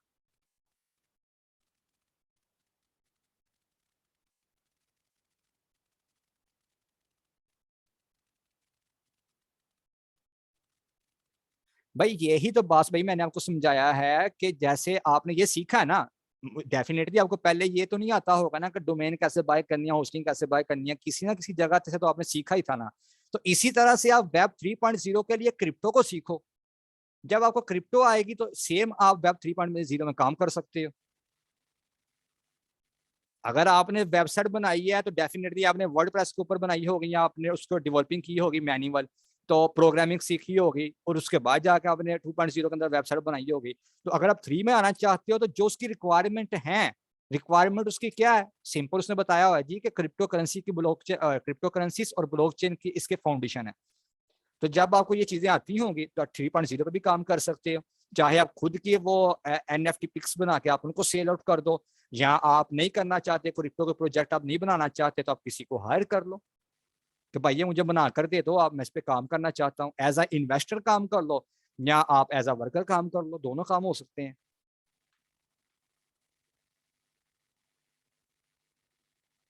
हाँ जी बिल्कुल ऐसे ही यार, ये जितने भी प्रोजेक्ट आ रहे हैं कोई ना कोई तो इनको लॉन्च कर ही रहा है ना। कोई आसमान से तो टपक नहीं रहे ना, कोई फरिश्ते लेकर आ रहे हैं, इंसान ही बना रहे हैं ना। तो जो बना रहे हैं वो किसी मकसद के लिए बना रहे हैं ना। मेरे एक दोस्त ने खुद कॉइन लॉन्च किया यार, वकार ज़का की तरफ आप देख लो, वकार ज़का ने 10 अप लॉन्च नहीं किया, किया है ना। अभी उसका कोई यूज केस बना रहा है वो, अगर डेफिनेटली एक्सचेंज लॉन्च हो जाती है या किसी भी जगह पे जाकर उसको लॉन्च करता है, तो उसके लिए अपनी वो एक्सचेंज का नेटिव टोकन 10 अप ही यूज करेगा ना। तो जब उसको यूज केस हो जाएगा उस एक्सचेंज को इस्तेमाल करने के लिए, तो डेफिनेटली उसकी वर्थ आगे जाएगी, क्योंकि उसकी डिमांड होना स्टार्ट हो जाएगी। जब डिमांड होगी तो उसका पैसा भी ऊपर जाएगा, इन्वेस्टमेंट आएगी, उसके सेलिंग शुरू होगी। और अगर कोई प्रोजेक्ट ऐसा आता है जिसका कोई यूज केस नहीं है या वो पीछे हट जाता है, रिपल की एग्जांपल ले लो। रियल में तो वो पेमेंट सोल्विंग के तौर पे ही आया था, लेकिन 6 साल से वो स्ट्रक हुआ है, नहीं उनका केस सोल्व हो पा रहा, वो वहीं पे है, नहीं आगे बढ़ पा रहा, उससे पीछे वाले आकर कितने आगे चले गए। तो ये सारी चीजें आपको तभी आएंगी जब आप सीखोगे। भाई बैन पाकिस्तान में अनबैन थी कब? मुझे अब ये बता दें। पाकिस्तान में बैन की बातें हो रही हैं, बैन हो जाएगी, बैन हो जाएगी, पाकिस्तान में लीगल कब थी? यार इसमें से उस बंदे को डरने की बात है जो बंदा मनी लॉन्ड्रिंग कर रहा है, जो बंदा किसी को अपना पैसा जो है कि बाहर भेज रहा है ब्लैक मनी के तौर पे, या वो मुनाफाखोरी कर रहा है। वो मार्केट क्रैश होती है तो जनाबे वाला 180 का डॉलर जो है 185 का डॉलर 200 में सेल करता है, 220 में सेल करता है। तो उन बंदों को यार टेंशन होनी चाहिए जो पैसा भी कमा रहे हैं, ठीक है, और ऊपर से टैक्स वगैरह भी नहीं दे रहे। अगर आप लोग ये काम नहीं कर रहे तो बेफिक्र हो, आपको किस चीज की बात है। अगर आप फाइलर हो तो टेंशन नहीं है, आप टैक्स पे कर रहे हो, आपने सारे अपने साथ से डिक्लेयर किए मैं जी फलां जगह से कमा रहा हूँ, इतना कमा रहा हूँ, इतना मेरा टैक्स बनता है, ये मैं पे कर रहा हूँ। अगर मैं कोई हराम काम कर रहा हूँ या कोई मैं ऐसा काम कर रहा हूँ जो इलीगल है, जो पाकिस्तान के लॉ के खिलाफ है, तो आप मुझे बताएं, आप क्यों टेंशन ले रहे हो? हर जगह पे काम चल रहा है भाई, सख्ती वाला कोई चक्कर नहीं है, बेफिक्र हो, कोई इशू नहीं है। और जिन बंदों को खुद नहीं पता कि यार ये क्या चीजें हैं और वो चले हैं क्रिप्टो को बैन करने के लिए, अजीब यार ये सोच है। बेफिक्र होकर टेंशन फ्री होकर आप क्रिप्टो कर सकते हो, कोई इशू नहीं है। अगर ज्यादा भी तंग करते हैं कोई बात नहीं यार, पाकिस्तान से आगे जहान और भी है। हाँ खान साहब हमारी बस जान छोड़ दें, हमारा भी भाई तब्दीली वाला कीड़ा मर गया। जाएंगे भाई जाएंगे, इंशाल्लाह तुर्की में जाएंगे हम, एशिया और यूरोप दोनों के मजे लेंगे, वहां पे भी क्रिप्टो लीगल है। तुर्किश लीरा के थ्रू आप लोग क्रिप्टो बाय कर सकते हैं। अच्छा जी, और किसी का कोई सवाल तो नहीं है किसी किस्म का? यहाँ कोई कॉन्सेप्ट क्लियर हुए हैं? मजा आया सेशन लेने का? जिससे मर्जी कर लो भाई, जिससे मर्जी कर लो। दुनिया में बहुत काम है जो हो जाते हैं, हर सिर्फ एक चीज है, मर के इंसान जिंदा नहीं हो सकता, वो मौजूद ही होगा, अल्लाह का जिंदा हो जाए। बाकी दुनिया का कोई ऐसा काम नहीं है जो नामुमकिन हो।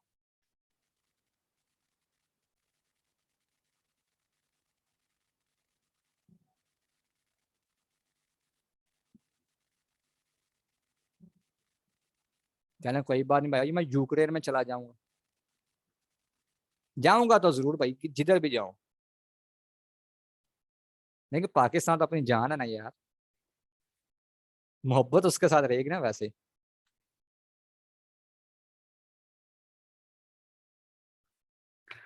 अच्छा जी, अभी अपने कमेंट आप दे दें, सेशन लेने का आप लोगों को मजा आया, कॉन्सेप्ट क्लियर हुए हैं, पता चला कि ट्रेडिंग क्या बला है, क्रिप्टो क्या चीज है। आप तो नहीं बोलोगे क्रिप्टो हराम है, ये क्रिप्टो हलाल है, ये वो। इस्लामिक पॉइंट ऑफ व्यू से जो हमारा ये चीज है ना, ये जो सेशन है हमारा फ्यूचर और स्पोर्ट वाला, ये भी क्लियर हो जाएगा। ये थर्ड सेशन है हमारा, उसमें क्लियर हो जाएगा।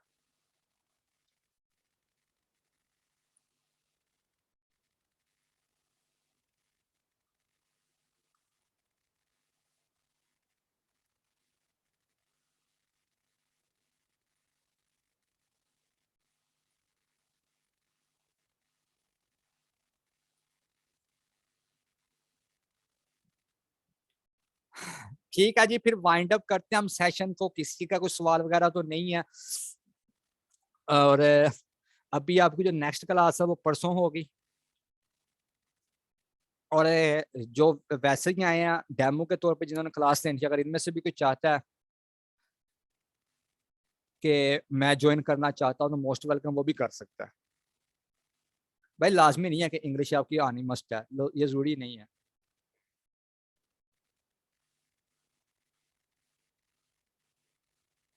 हाँ हेलो हाय होनी चाहिए भाई। पहले बंदे ने बोल दिया वाइट पेपर कौन पढ़े, तो मुझे पता है मोस्टली लोग नहीं पढ़ते होंगे।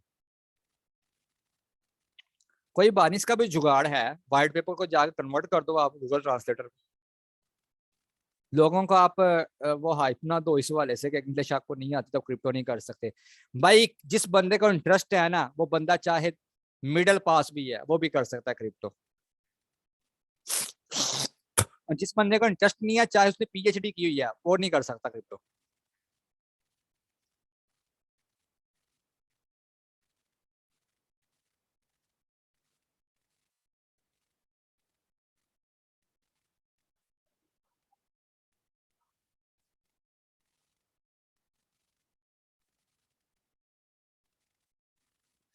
क्या स्टार्ट हुई है ये? आमिर भाई ने मैसेज किया स्टार्ट हुई। खुराम खुराम हाँ जी।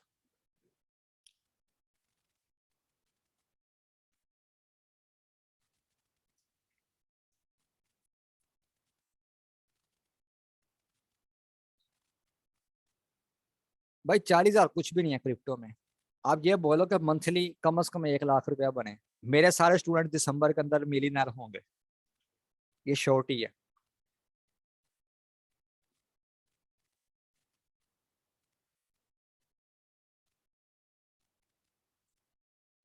वो पॉसिबल है भाई, हो सकता है, मार्जिन अच्छा तो कर सकते हो, $40,000 भी कर सकते हो एक साल में।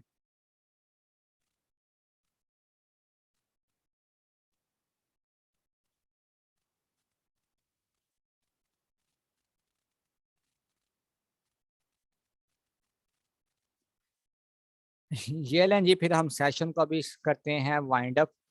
किसी बंदे का कोई सवाल नहीं है, उम्मीद अच्छा करता हूँ। तो ये भाई जी जी। एक आखिरी क्वेश्चन कि ये डेली का टाइम वगैरह क्या वगैरह होता है? जैसे आजकल हमने जैसे बातें सुनी भी है, क्रिप्टो वाले चार्ट खोल के बैठे हुए होते हैं चुप करके पूरा पूरा दिन, जैसे मीम्स बनी वगैरह वगैरह, तो ये क्या चक्कर है?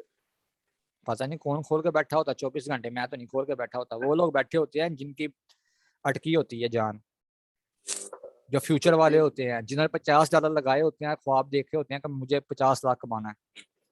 ठीक है, तो फिर आपका क्या तरीकेकार होता है इसमें टाइमिंग की, यानी क्या आप रिक्वायर करते हैं मेरी भाई का? कोई टाइमिंग नहीं है, मैं कभी भी बैठ जाता हूँ ट्रेडिंग के लिए। अच्छा, कोई खास टाइमिंग नहीं होती थी? कोई खास नहीं, क्रिप्टो को मैंने बोला था मार्केट 24/7 चलती है, कोई इसमें कोई पाबंदी नहीं है आपकी, जस्ट आपका एनालिसिस अच्छा होना चाहिए। मेरी नजर से जब चार्ट गुजरता है किसी भी कोइन का, कोई मुझे स्टूडेंट बोलता है कि सर इस कोइन का आप एनालिसिस कर दें, तो क्योंकि मेरे जितने भी सेशन होते हैं ना लाइव, ये प्री प्लानिंग पे नहीं होते कि मैंने फलां काम करना, मैंने फलां काम करना, ये है वो है। ये आपके बैच में मैंने ये स्लाइड्स वगैरह रेडी की हैं, अदरवाइज बैच 1 में मैंने ये किए नहीं थी। जितने भी सेशन होते हैं सारे लाइव होते हैं, कोई प्री प्लानिंग नहीं होती फलां काम कर, हाँ बस ये जो आउटलाइन थी ये उनको दी हुई थी कि ये चीजें हैं आउटलाइंस की, ये हम पढ़ेंगे। और जो हम टेक्निकल एनालिसिस करते थे ना, वो स्टूडेंट के कहने पे करते थे, वो बोलते थे कि सर जी ये क्वीन का कर दें, एनालिसिस कर दें, तो उनके सामने किया जाता था लाइव, और उनको सिग्नल बना कर दे दिया जाता था, साथ में बताया जाता था कि सिग्नल ऐसे क्रिएट होता है। अच्छा, ये जो आपने चार्ट में जैसे बताया था कि इधर आए तो बाय कर लेंगे सेल कर लेंगे, जैसे वो बात कर रहे थे, तो ये स्पोर्ट पे क्या ये ऑटो पे लगा हुआ होता है कि अभी इतना तक आया तो ऑटो बाय कर लेगा या सेल कर देगा? ये ये ये खुद ये करना एडवांस चीज पड़ता है, है? ये एडवांस चीज है, ये नहीं आपकी समझ में नहीं आएगी बात। नहीं, ऐसे से पूछ रहे थे मैंने भी, होता है या उस पे हम ऑटो पे भी लगा के जा सकते हैं नहीं नहीं, ऑटो कि पर नहीं इधर होता, तक आए? इसकी पूरी एक कैलकुलेशन होती है, पॉइंट होते हैं उसके चार्ट के ऊपर, मार्केट का एनालिसिस होता है कि वो एक तरह से आपकी, आप जैसे यार मंडी में कोई चीज लेने के लिए जाते हो, बोलियां लगती है ना, 5 रुपए किलो आलू, 10 रुपए किलो आलू, इतने के आलू ले लो, इतने के प्याज ले लो, तो आप किसके पास जाओगे? जहां से आपको सस्ता मिलेगा। बिल्कुल। तो मार्केट ये भी आपकी मार्केट है, ये मंडी है आपकी, ये क्रिप्टो की गला मंडी है। जैसे आपकी फल फ्रूट की गला मंडी होती है, ये भी वही चीज है। तो वहां पे आपको एनालिसिस अगर करना आता है, स्टार्टिंग में आपको पता चल जाएगा, जैसे आप लोकल मार्केट में जाते हो, जाकर आपको पता चल जाता है फला बंदा शक्ल से मुझे ऐसा लग रहा है, शरीफ लग रहा है यार, ये बंदा अच्छा होगा, इसकी चीजें अच्छी हैं, जब आप जाते जाओगे उसके पास आपको पता चल जाएगा कि इसकी नेचर कैसी है। पता नहीं किसकी वीडियो पे शायद कोई ऐसे देखा था, सुना था, वो बता रहा था कि यहाँ पे हमने लगा के छोड़ दिया, अगर इधर से नीचे डाउन जाते हैं तो या ऊपर जाते हैं तो ऑटो बाय कर लेगा हमारे लिए। वो तो भाई फिर लिमिट होती है ना, यही आपने तो बताया बता रहा क्या हूँ कि ये तो टेक्निकल चीज आ जाती है ना, कि आपने कोइन को कैसे बाय करना है, एक्सचेंज पे आप जाते हो, लिमिट ऑर्डर लगाते हो, मार्केट लिमिट लगाते हो, ओसीओ लगाते हो, कौन सा ऑर्डर लगाते हो। चलो ठीक, समझ गया हाँ जी, वो हो टेक्निकल सकता है। चीज में आ जाती है। ठीक।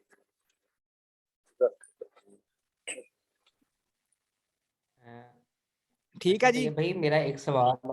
जी जी। ठीक सर। जी जाज भाई। अच्छा तो ये भाई मुझे ये बताइएगा कि जैसे फॉर एग्जांपल मैं डेवलपर हूँ, ठीक है, तो अब उसको इसके साथ किस तरीके से मैनेज किया जा सकता है, क्योंकि यहाँ के एनालिसिस करना, फिर उसके बाद देखना कि कौन से किस में इन्वेस्ट की जाए और क्या हिसाब किताब, तो इसका थोड़ा सा मुझे गाइड करिएगा। अच्छा जी, आमिर भाई आप भी प्रोग्रामिंग की करते हैं ना? आमिर आजाद भाई, आमिर भाई अगर आप मेरी आवाज सुन रहे हैं तो जवाब दीजिएगा, चाहे मैसेज में दे दें आप।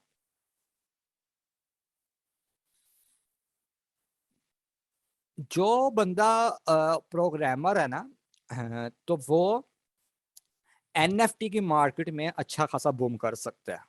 उसके लिए आपको पहले इस बेसिक को सीखना पड़ेगा, क्रिप्टो वर्क कैसे करती है, ठीक है ना। हमें ये बीटीएम के अंदर भी 3 इसके लेवल हैं। ये आपका बिगिनर वाला लेवल है, बिगिनर टू एडवांस वाला, फिर आप मूव कर जाओगे एडवांस वाले पे और वहां से आप आ जाओगे प्रो वाले लेवल पे। जब आप प्रो वाले लेवल पे आ जाओगे ना, तो फिर आपको हर चीजें वहां से पता चल जाएंगी कि क्रिप्टो की इंडस्ट्री में कौन कौन सी फील्ड से आप अर्निंग कर सकती हो। अगर आप प्रोग्रामर हो तो तब आपके लिए कौन सी फील्ड अच्छी रहेगी, जैसे एनएफटी की मार्केट है, ठीक है। तो वहां पे फिर आपको अंदाजा हो जाएगा कि जिस बेस पे ये काम कर रही हैं या जो लैंग्वेजेस चल रही हैं, क्या मुझे वो वाली लैंग्वेजेस आती हैं, मैं उस पर काम कर सकता हूँ या उसको मैं सीख सकता हूँ। वहां से आपको हर चीज का आइडिया हो जाएगा। लेकिन अगर आप कहते हो जी कि मुझे इतनी लैंग्वेजेस आती हैं जिसकी बुनियाद पे मैं ऐसा प्रोजेक्ट तैयार कर सकता हूँ कि जो प्रॉब्लम सॉल्विंग हो सकता है, ठीक है, उसकी मैं लॉन्चिंग कर सकता हूँ ब्लॉकचेन के ऊपर या टोकन के तौर पे या कॉइन के तौर पे, तो आप अभी भी उसकी प्रोजेक्ट को लेकर आ सकते हो। प्रोजेक्ट तैयार करना मुश्किल काम नहीं है, वो तो आप 5-10 हज़ार 20 हज़ार या 50 लाख रुपए देकर करवा सकते हो। असल चीज तो ये ना मार्केट में बीच में लाकर उसको आगे लेकर चलना। तो अगर आप अच्छे प्रोग्रामर हो, वो आपको पता होगा किस फील्ड में आप हो, वेबसाइट की डेवलपिंग में हो, मतलब कि वेब 2.0 में हो। जैसे बास भाई की एग्जांपल थी, सवाल था कि मैं 2.0 के ऊपर वेबसाइटें बनाकर, तो वो तो हर बंदा ही कर लेगा ना, जिसको प्रोग्रामिंग भी आती है। तो उसके लिए वो CMS ओपन सोर्स वाले हैं, वर्डप्रेस उसमें से एक मोस्ट पॉपुलर है, वहाँ पे जाके वो डिजाइनिंग कर सकता है। कोई वीडियोस देख लेगा जी कितनी किस तरह हम वेबसाइट वहाँ पे बना सकते हैं वर्डप्रेस पे, तो वहाँ पे जाकर वो बना लेगा, प्रैक्टिस कर लेगा। तो सेम आपको क्रिप्टो में भी वो काम करना पड़ेगा। जब डीपली आप आ जाओगे तो आपको खुद ही पता चल जाएगा कि प्रोफेशनली आप क्या हो और आपके लिए कौन सी चीज़ बेहतर है। तो अगर आप ये चीज़ बोलोगे कि आप प्रोग्रामर हो और मैं आपको बता दूं कि कौन सा प्रोजेक्ट आपके लिए अच्छा होगा, तो ये इम्पॉसिबल सा सवाल है, वो आपको मैं नहीं क्लियर कर पाऊंगा। वो आपको खुद ही बिगिनर से एडवांस पे जब प्रो पे जाओगे, खुद ही आपको पता चल जाएगा कि हाँ यार ये फील्ड मेरे लिए बेहतर हो सकती है। नहीं, वो बात तो आपकी बिल्कुल सही है। मैं सिर्फ ये पूछना चाह रहा था कि मतलब जो डेवलपर होते हैं, जाहिर बात है उनका काम काफ़ी क्रिटिकल होता है और वो काफ़ी बिजी होते हैं, क्योंकि मीटिंग और अपडेट देना, तो इतना टाइम नहीं होता कि आके वो मार्केट को काफ़ी देर बैठ के देखे, एनालिसिस करे, फिर उसके अंदर देखे कि कौन सा कॉइन है जिसमें इन्वेस्ट किया जाए। इस हिसाब से मैं आपसे पूछ रहा था कि इसमें इतना ज्यादा टाइम तो नहीं देना पड़ेगा, मतलब उसको उसके साथ में मैनेज कर सकता हूँ। कर सकते। मैं खुद SEO स्पेशलिस्ट हूँ भाई, मैं तकरीबन इस फील्ड में 7-8 साल के अरसे से हूँ। लेकिन मैंने SEO को बस अपने एक वो आप बोलो कि शौक के तौर पे साइड पे रखा हुआ है। मैं नहीं काम करता उस पर। मैंने आज तक कभी भी फ्रीलांसिंग पे जाकर काम नहीं किया भाई। हमारी वो हड्डियों में वो काम ही नहीं है मजदूरियां करने वाला। फ्रीलांसिंग करने वाला भी बंदा मजदूर ही होता है। क्रिप्टो बादशाही काम है, जब मर्जी बैठो, जब मर्जी कमाओ, निकल जाओ साइड पे। सही। अब दे सकते ठीक हो, है। इजीली दे सकते हो। आमर भाई भी जो है ना, वो भी डेवलपर ही हैं। काफी सारे यहाँ पे ऐसे हैं स्टूडेंट्स के जो किसी ना किसी फील्ड में है। हो सकता है वो डिजाइनर हो, ग्राफिक डिजाइनर, वीडियो एडिटर हो, या वेबसाइट जो वर्डप्रेस की वेबसाइट है वो बनाता हो, या प्रोफेशनली वो डेवलपर हो, ठीक है। और ये हमारे एक और भाई हैं, शफीक भाई हैं, ठीक है, तो वो भी जो है ना डेवलपर ही हैं। लेकिन इसका मकसद ये नहीं है कि आप ये काम नहीं कर सकते या आपको वहां से टाइम निकाल के इतना यहाँ पे टाइम देना पड़ेगा। हाँ, इतना मैं कह सकता हूँ, अगर मैं जनरली अगर बोलूँ कि अगर आप डेली बेस के ऊपर स्टार्टिंग में मैक्सिमम अगर आप 2-2 घंटे भी दे दो ना, या कम से कम आप 1 घंटा भी दे दो, तो ये भी इनफ है। और एक टाइम ऐसा आएगा कि वो 1 घंटा आपके लिए 5 मिनट बन जाएंगे। जैसा भी मेरे लिए है, मुझे कोई घंटा नहीं देना पड़ता। बस मैं गया, देखा ये चार्ट है, फलां चीज आई है, उसका एनालिसिस किया, ये चीज फायदा दे सकती है नहीं दे सकती। क्योंकि मैं लॉन्ग टाइम के लिए भी ट्रेड करता हूँ, मैं शॉर्ट टाइम के लिए भी करता हूँ, मैं डे ट्रेडर भी हूँ, मैं लॉन्ग ट्रेडर भी हूँ, मैं होल्ड भी करने वाला बंदा हूँ, मैं सब्र करने वाला भी बंदा हूँ। हर हवाले से यानी कि मेंटली मैं एक तरह से स्ट्रांग हूँ। मुझे ये नहीं होता मेरा लॉस हो रहा है तो भाई बस मैं बैठ जाऊँ पीछे कि यार ये क्या हो रहा है। अगर वहां से मुझे पता है कि मेरा एनालिसिस मुझे ये कहता है जी कि यहाँ से मैं पोजीशन क्लोज करके दूसरी पोजीशन लेकर मैं लॉस रिकवर कर सकता हूँ, मैं कर लेता हूँ। तो इसलिए आपका मेंटली तौर पर स्ट्रांग होना बहुत मजबूत है, जरूरी है। सॉरी, ये जरूरी है आपके लिए, चाहे आप फॉरेक्स की ट्रेडिंग कर रहे हो। और सबसे मेन चीज ये है कि अगर आप क्रिप्टो को सीख जाते हो ना, आप फॉरेक्स भी कर सकते हो। दोनों सेम ही है। फॉरेक्स के अंदर सिर्फ ये है कि रिकवरी नहीं है, क्रिप्टो में रिकवरी है, लॉस नहीं है। लॉस खुद ही करोगे जब भी करना है। ठीक है तैयब भाई, शुक्रिया आपका। ओके होगा जी। ऑनलाइन वर्क में 2019 के बाद आने वाले वीडियो एडिटर और डिजाइनर तो पक्के होते हैं भाई, सारे काम होते हैं, बस ये वक्त का तकाजा है। वक्त के साथ साथ खुद को अपग्रेड करना चाहिए। मेरा स्टडी का और मेरी इस फील्ड का जमीन आसमान का फर्क है। मैं बाय प्रोफेशन जो है ना इस्लामिक लेक्चरर हूँ। मैंने 2 साल जॉब की है लेक्चरर की, मैंने डिजाइन कर दिया वहां से। वक्त के साथ खुद को अपग्रेड करो, मजा आएगा। ये लाइफ ऐसी है, लाइफ को अपने पे बर्डन ना रखो यार, लाइफ को एंजॉय करो। ये कौन सा दोबारा मिलनी है, और अच्छे तरीके से एंजॉय करो। शफीक भाई आज के सेशन के बाद इंशाल्लाह आप भी एंजॉय करोगे। तुर्की जाना ना आपने?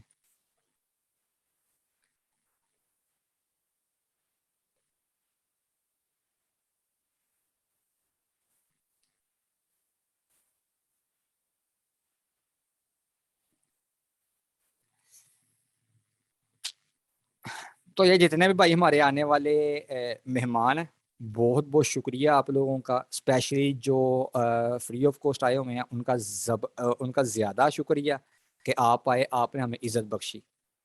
और जो पेड वाले हैं, बैच 2 के स्टूडेंट, तो आप लोगों के लिए मेरी दुआ है कि ये भाई जो बैच है ये आपके लिए लाइफ चेंजर साबित हो और आप लोगों की लाइफ चेंज हो जाए। बैच 1 से तो भाई मैं बहुत खुश हूँ, जो सीधी सी बात है। मुझे इतनी खुशियाँ लोगों से, तो माशाल्लाह जितने भी वो आए थे ना बहुत ज़बरदस्त स्टूडेंट थे, और बहुत अच्छे से उन्होंने सीखा है, बहुत उन्होंने कॉपरेट किया है और मज़े में है, वो दुआएं दे रही हैं, और मुझे यही चीज़ चाहिए। और सबसे बड़ा बेनिफिट आपको ये है बीटीएम का कि अगर मैं इसके बेनिफिट की तरफ आ जाऊं कि क्या क्या थे, यहाँ पे आप देख सकते हो कि इस कोर्स को करने के बाद आप इस काबिल हो जाओगे कि आप हर महीने एक अच्छा पैसा अच्छी इनकम कमा सकते हो। अगर एक बंदा 20,000 रुपया जॉब से ले रहा है ना, तो इंशाल्लाह मैं छोटी के साथ कह सकता हूँ कि अपनी जॉब से ज्यादा वो क्रिप्टो में से मंथली कमा सकता है इस कोर्स को करने के बाद, बशर्ते कि वो जितने भी रूल्स होंगे उनको वो फॉलो करे। अगर अपनी मर्जी के साथ करेगा तो फिर कुछ नहीं होगा।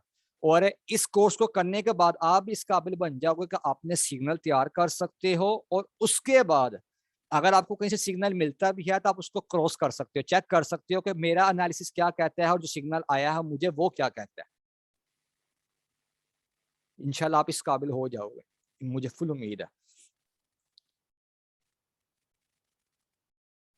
और आज के बाद आपके इंशाल्लाह माइंड में ये भी चीज़ नहीं रहेगी कि यार क्रिप्टो जो है ना ये तो इंडस्ट्री ऐसी है कि इसमें तो लॉस होता है, इसमें पैसा कोई नहीं है, ये है वो है। दाऊद भाई मेरे ख्याल से काफ़ी टाइम से मेरे साथ ऐड हैं ये हमारे फ्री वाले ग्रुप में, और अगर ये बोल सकते हैं तो बोल के ये बता सकते हैं कि भाई मुझे इन्होंने बेनिफिट ही लिया है। और तकरीबन 2 ढाई 3 माह के बाद जब इनको रियलाइज हुआ है कि यार हाँ वाकई यहाँ से कुछ मिल रहा है और फ्री में भी इन्होंने बहुत कुछ सीखा है, उसके बाद इन्होंने बैच को ज्वाइन किया है। तो अगर आप नहीं मतलब इस तरह से आप लेना चाहते तो कोई बात नहीं, लेकिन आपको ये मैं रिकमेंड करूंगा कि भैया फ्री वाले में आप लाजमी रहो, एक्टिव आप रहो, बहुत चीज़ें इंशाल्लाह आपको सीखने को मिलेंगी। और बस भाई क़यामत आए कुछ भी आए क्रिप्टो ऊपर जाए जाएगी। हम तो भाई बिलियनर बनेंगे इस चीज से, सीधी सी जो बात है। आंधी आए तूफान आए कुछ भी आए, जैसे आशिक नहीं ना मरता, इसी तरह क्रिप्टो का जो आशिक है ना कोरोना आए कुछ भी आए, खान साहब तब्दीली लाए ना लाए, हमारी तब्दीली आएगी।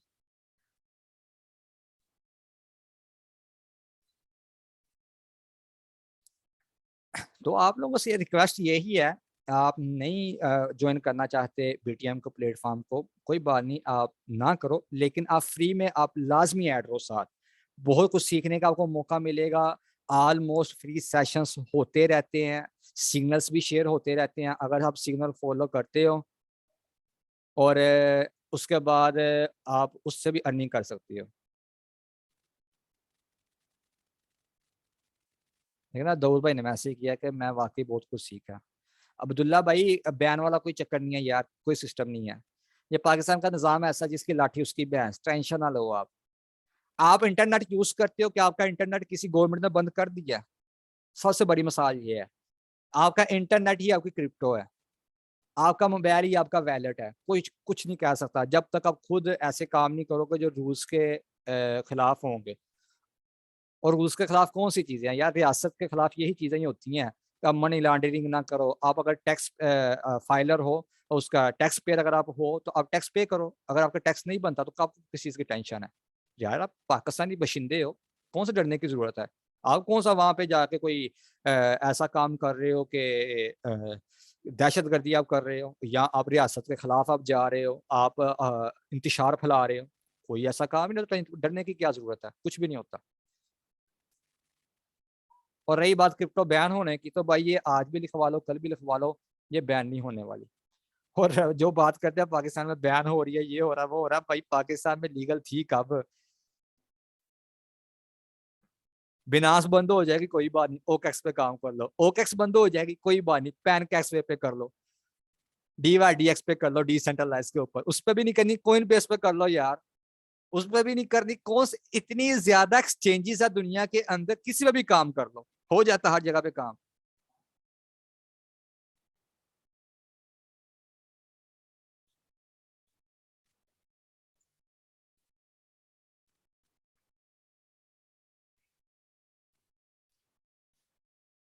चलें जी, बहुत शुक्रिया फिर आप लोगों का। अभी सेशन को माइंड अप करते हैं, हमारा सेशन कंप्लीट हो चुका है। नेक्स्ट सेशन में इंशाल्लाह हम पढ़ेंगे जी ये चीजें कौन सी हैं, हम इस चीज को रिकवर करेंगे। इथेरियम और BTC और ये माइनिंग जो है, इसको हम पढ़ेंगे कि ये किस तरह से काम करते हैं। इथेरियम, बिटकॉइन और इनकी माइनिंग कैसे होती है, और ब्लॉकचेन पे किस तरह वर्क करते हैं, इसको हम रिकवर करेंगे। क्रिप्टो का जो फ्यूचर है इंशाल्लाह उसको भी हम डीपली बात करेंगे नेक्स्ट सेशन में। और सबसे मेन चीज़ है कि इंशाल्लाह जो ये हलाल हराम वाले point, Islamic point of view से जो चीज़ है ना, ये थर्ड सेशन में प्रॉपरली मैं डिटेल में आपको बताऊंगा, प्रॉपरली। और उसके बाद आपके माइंड में रत्ती बराबर भी कोई चीज नहीं रह जाएगी जो ये आपको बोलने पे मजबूर करेगा क्रिप्टो हराम है। क्रिप्टो हराम बिल्कुल नहीं है, ठीक है। और फ्यूचर वाला पॉइंट वो कॉम्प्लिकेटेड है। मेरी नजर में जिस तरह से मैं करता हूँ वो हलाल है, और जिस तरह से लोग समझते हैं वो हराम है। तो इसलिए जिसका दिल मुतमन होता है वो फ्यूचर कर ले, जिसका दिल मुतमन नहीं होता वो ना करे। और मैं 80 से 90% जो सपोर्ट ही करता हूँ, मैं फ्यूचर नहीं करता। 10 to 20% अगर मैं फ्यूचर करता हूँ तो किसी रीजन की वजह से करता हूँ, और रीजन वो क्या है वो सेशंस में आपको पता चल जाएगा जब मैं आपको ये पॉइंट क्लियर करूंगा कि ये हलाल है या हराम है। मैं भी इसको एक 80% तक मैं ये बोल सकता हूँ कि जिस तरह से लोग करते हैं वो हराम ही है, लोग जिस तरह से करते हैं, अदरवाइज ये हराम नहीं है। और ये भी इंशाल्लाह आपको बताऊंगा कि प्रोजेक्ट आप किस तरह से उठाओगे। जैसे टेरा लूना का, पोल्का डॉट का आपको मैंने बताया कि किस किस ब्लॉकचेन को हम यूज करते हैं और कौन सी कैटेगरी को हम उठाएंगे जो हमारे लिए बेनिफिशियल होगी। और वर्किंग कितनी करेंसीज कर रही हैं वो भी आपको बता ही दिया मैंने, तकरीबन 16,000 या 17,000 के करीब है, और उनमें से कैसी चीजें उठानी है। और 8वां पॉइंट हमारा होगा, ठीक है जी, 4 पॉइंट हमारे ये हो गए। जब उसके बाद फिर जो हमारा थर्ड सेशन आएगा ना, उसके बीच में हम थोड़ा सा ओवरव्यू करेंगे टेक्निकल और फंडामेंटल एनालिसिस के ऊपर, 5वें में भी और 6ठे में भी। ये 6 सेशन होने के बाद 7वें से हम ट्रेडिंग शुरू कर देंगे। तब तक जो बैच 2 वाले स्टूडेंट है ना, वो मिनिमम $50 की इन्वेस्टमेंट अपने पास करके रखें। अगर किसी को चाहिए हो वो मुझे प्राइवेट पे मैसेज कर दे, या जो ग्रुप के दूसरे एडमिन आपको मिल जाएंगे वहां पे उनको भी आप मैसेज कर सकते हैं। हैदर भाई को मैसेज कर दे, तैयब भाई को मैसेज कर दे, एक और तैयब भाई वहाँ पे होंगे, आप उनको मैसेज कर दें, आपको मिल जाएंगे। और रही बात ओपन कन्वर्सेशन वाला ग्रुप में से अगर आप लेते हो किसी से, तो अगर तो वो स्टूडेंट है BTM का, तो आप एक दफा कंफर्म कर लेना एडमिन से कि भाई ये आपका स्टूडेंट है, तो ये आपने काम लाजमी करना है। और अगर आपके साथ अल्लाह ना करे कोई हाथ हो जाता है तो उस चीज़ का BTM जिम्मेदार नहीं है। हाँ, अगर स्टूडेंट के हवाले से कोई इशू बनता है और वाकई वो स्टूडेंट है और आप हमें बीच में लाकर काम करते हो और ट्रेडिंग आप उनसे बाइंग या सेलिंग करते हो, तो फिर हम जिम्मेदारी ले सकते हैं, अदरवाइज नहीं।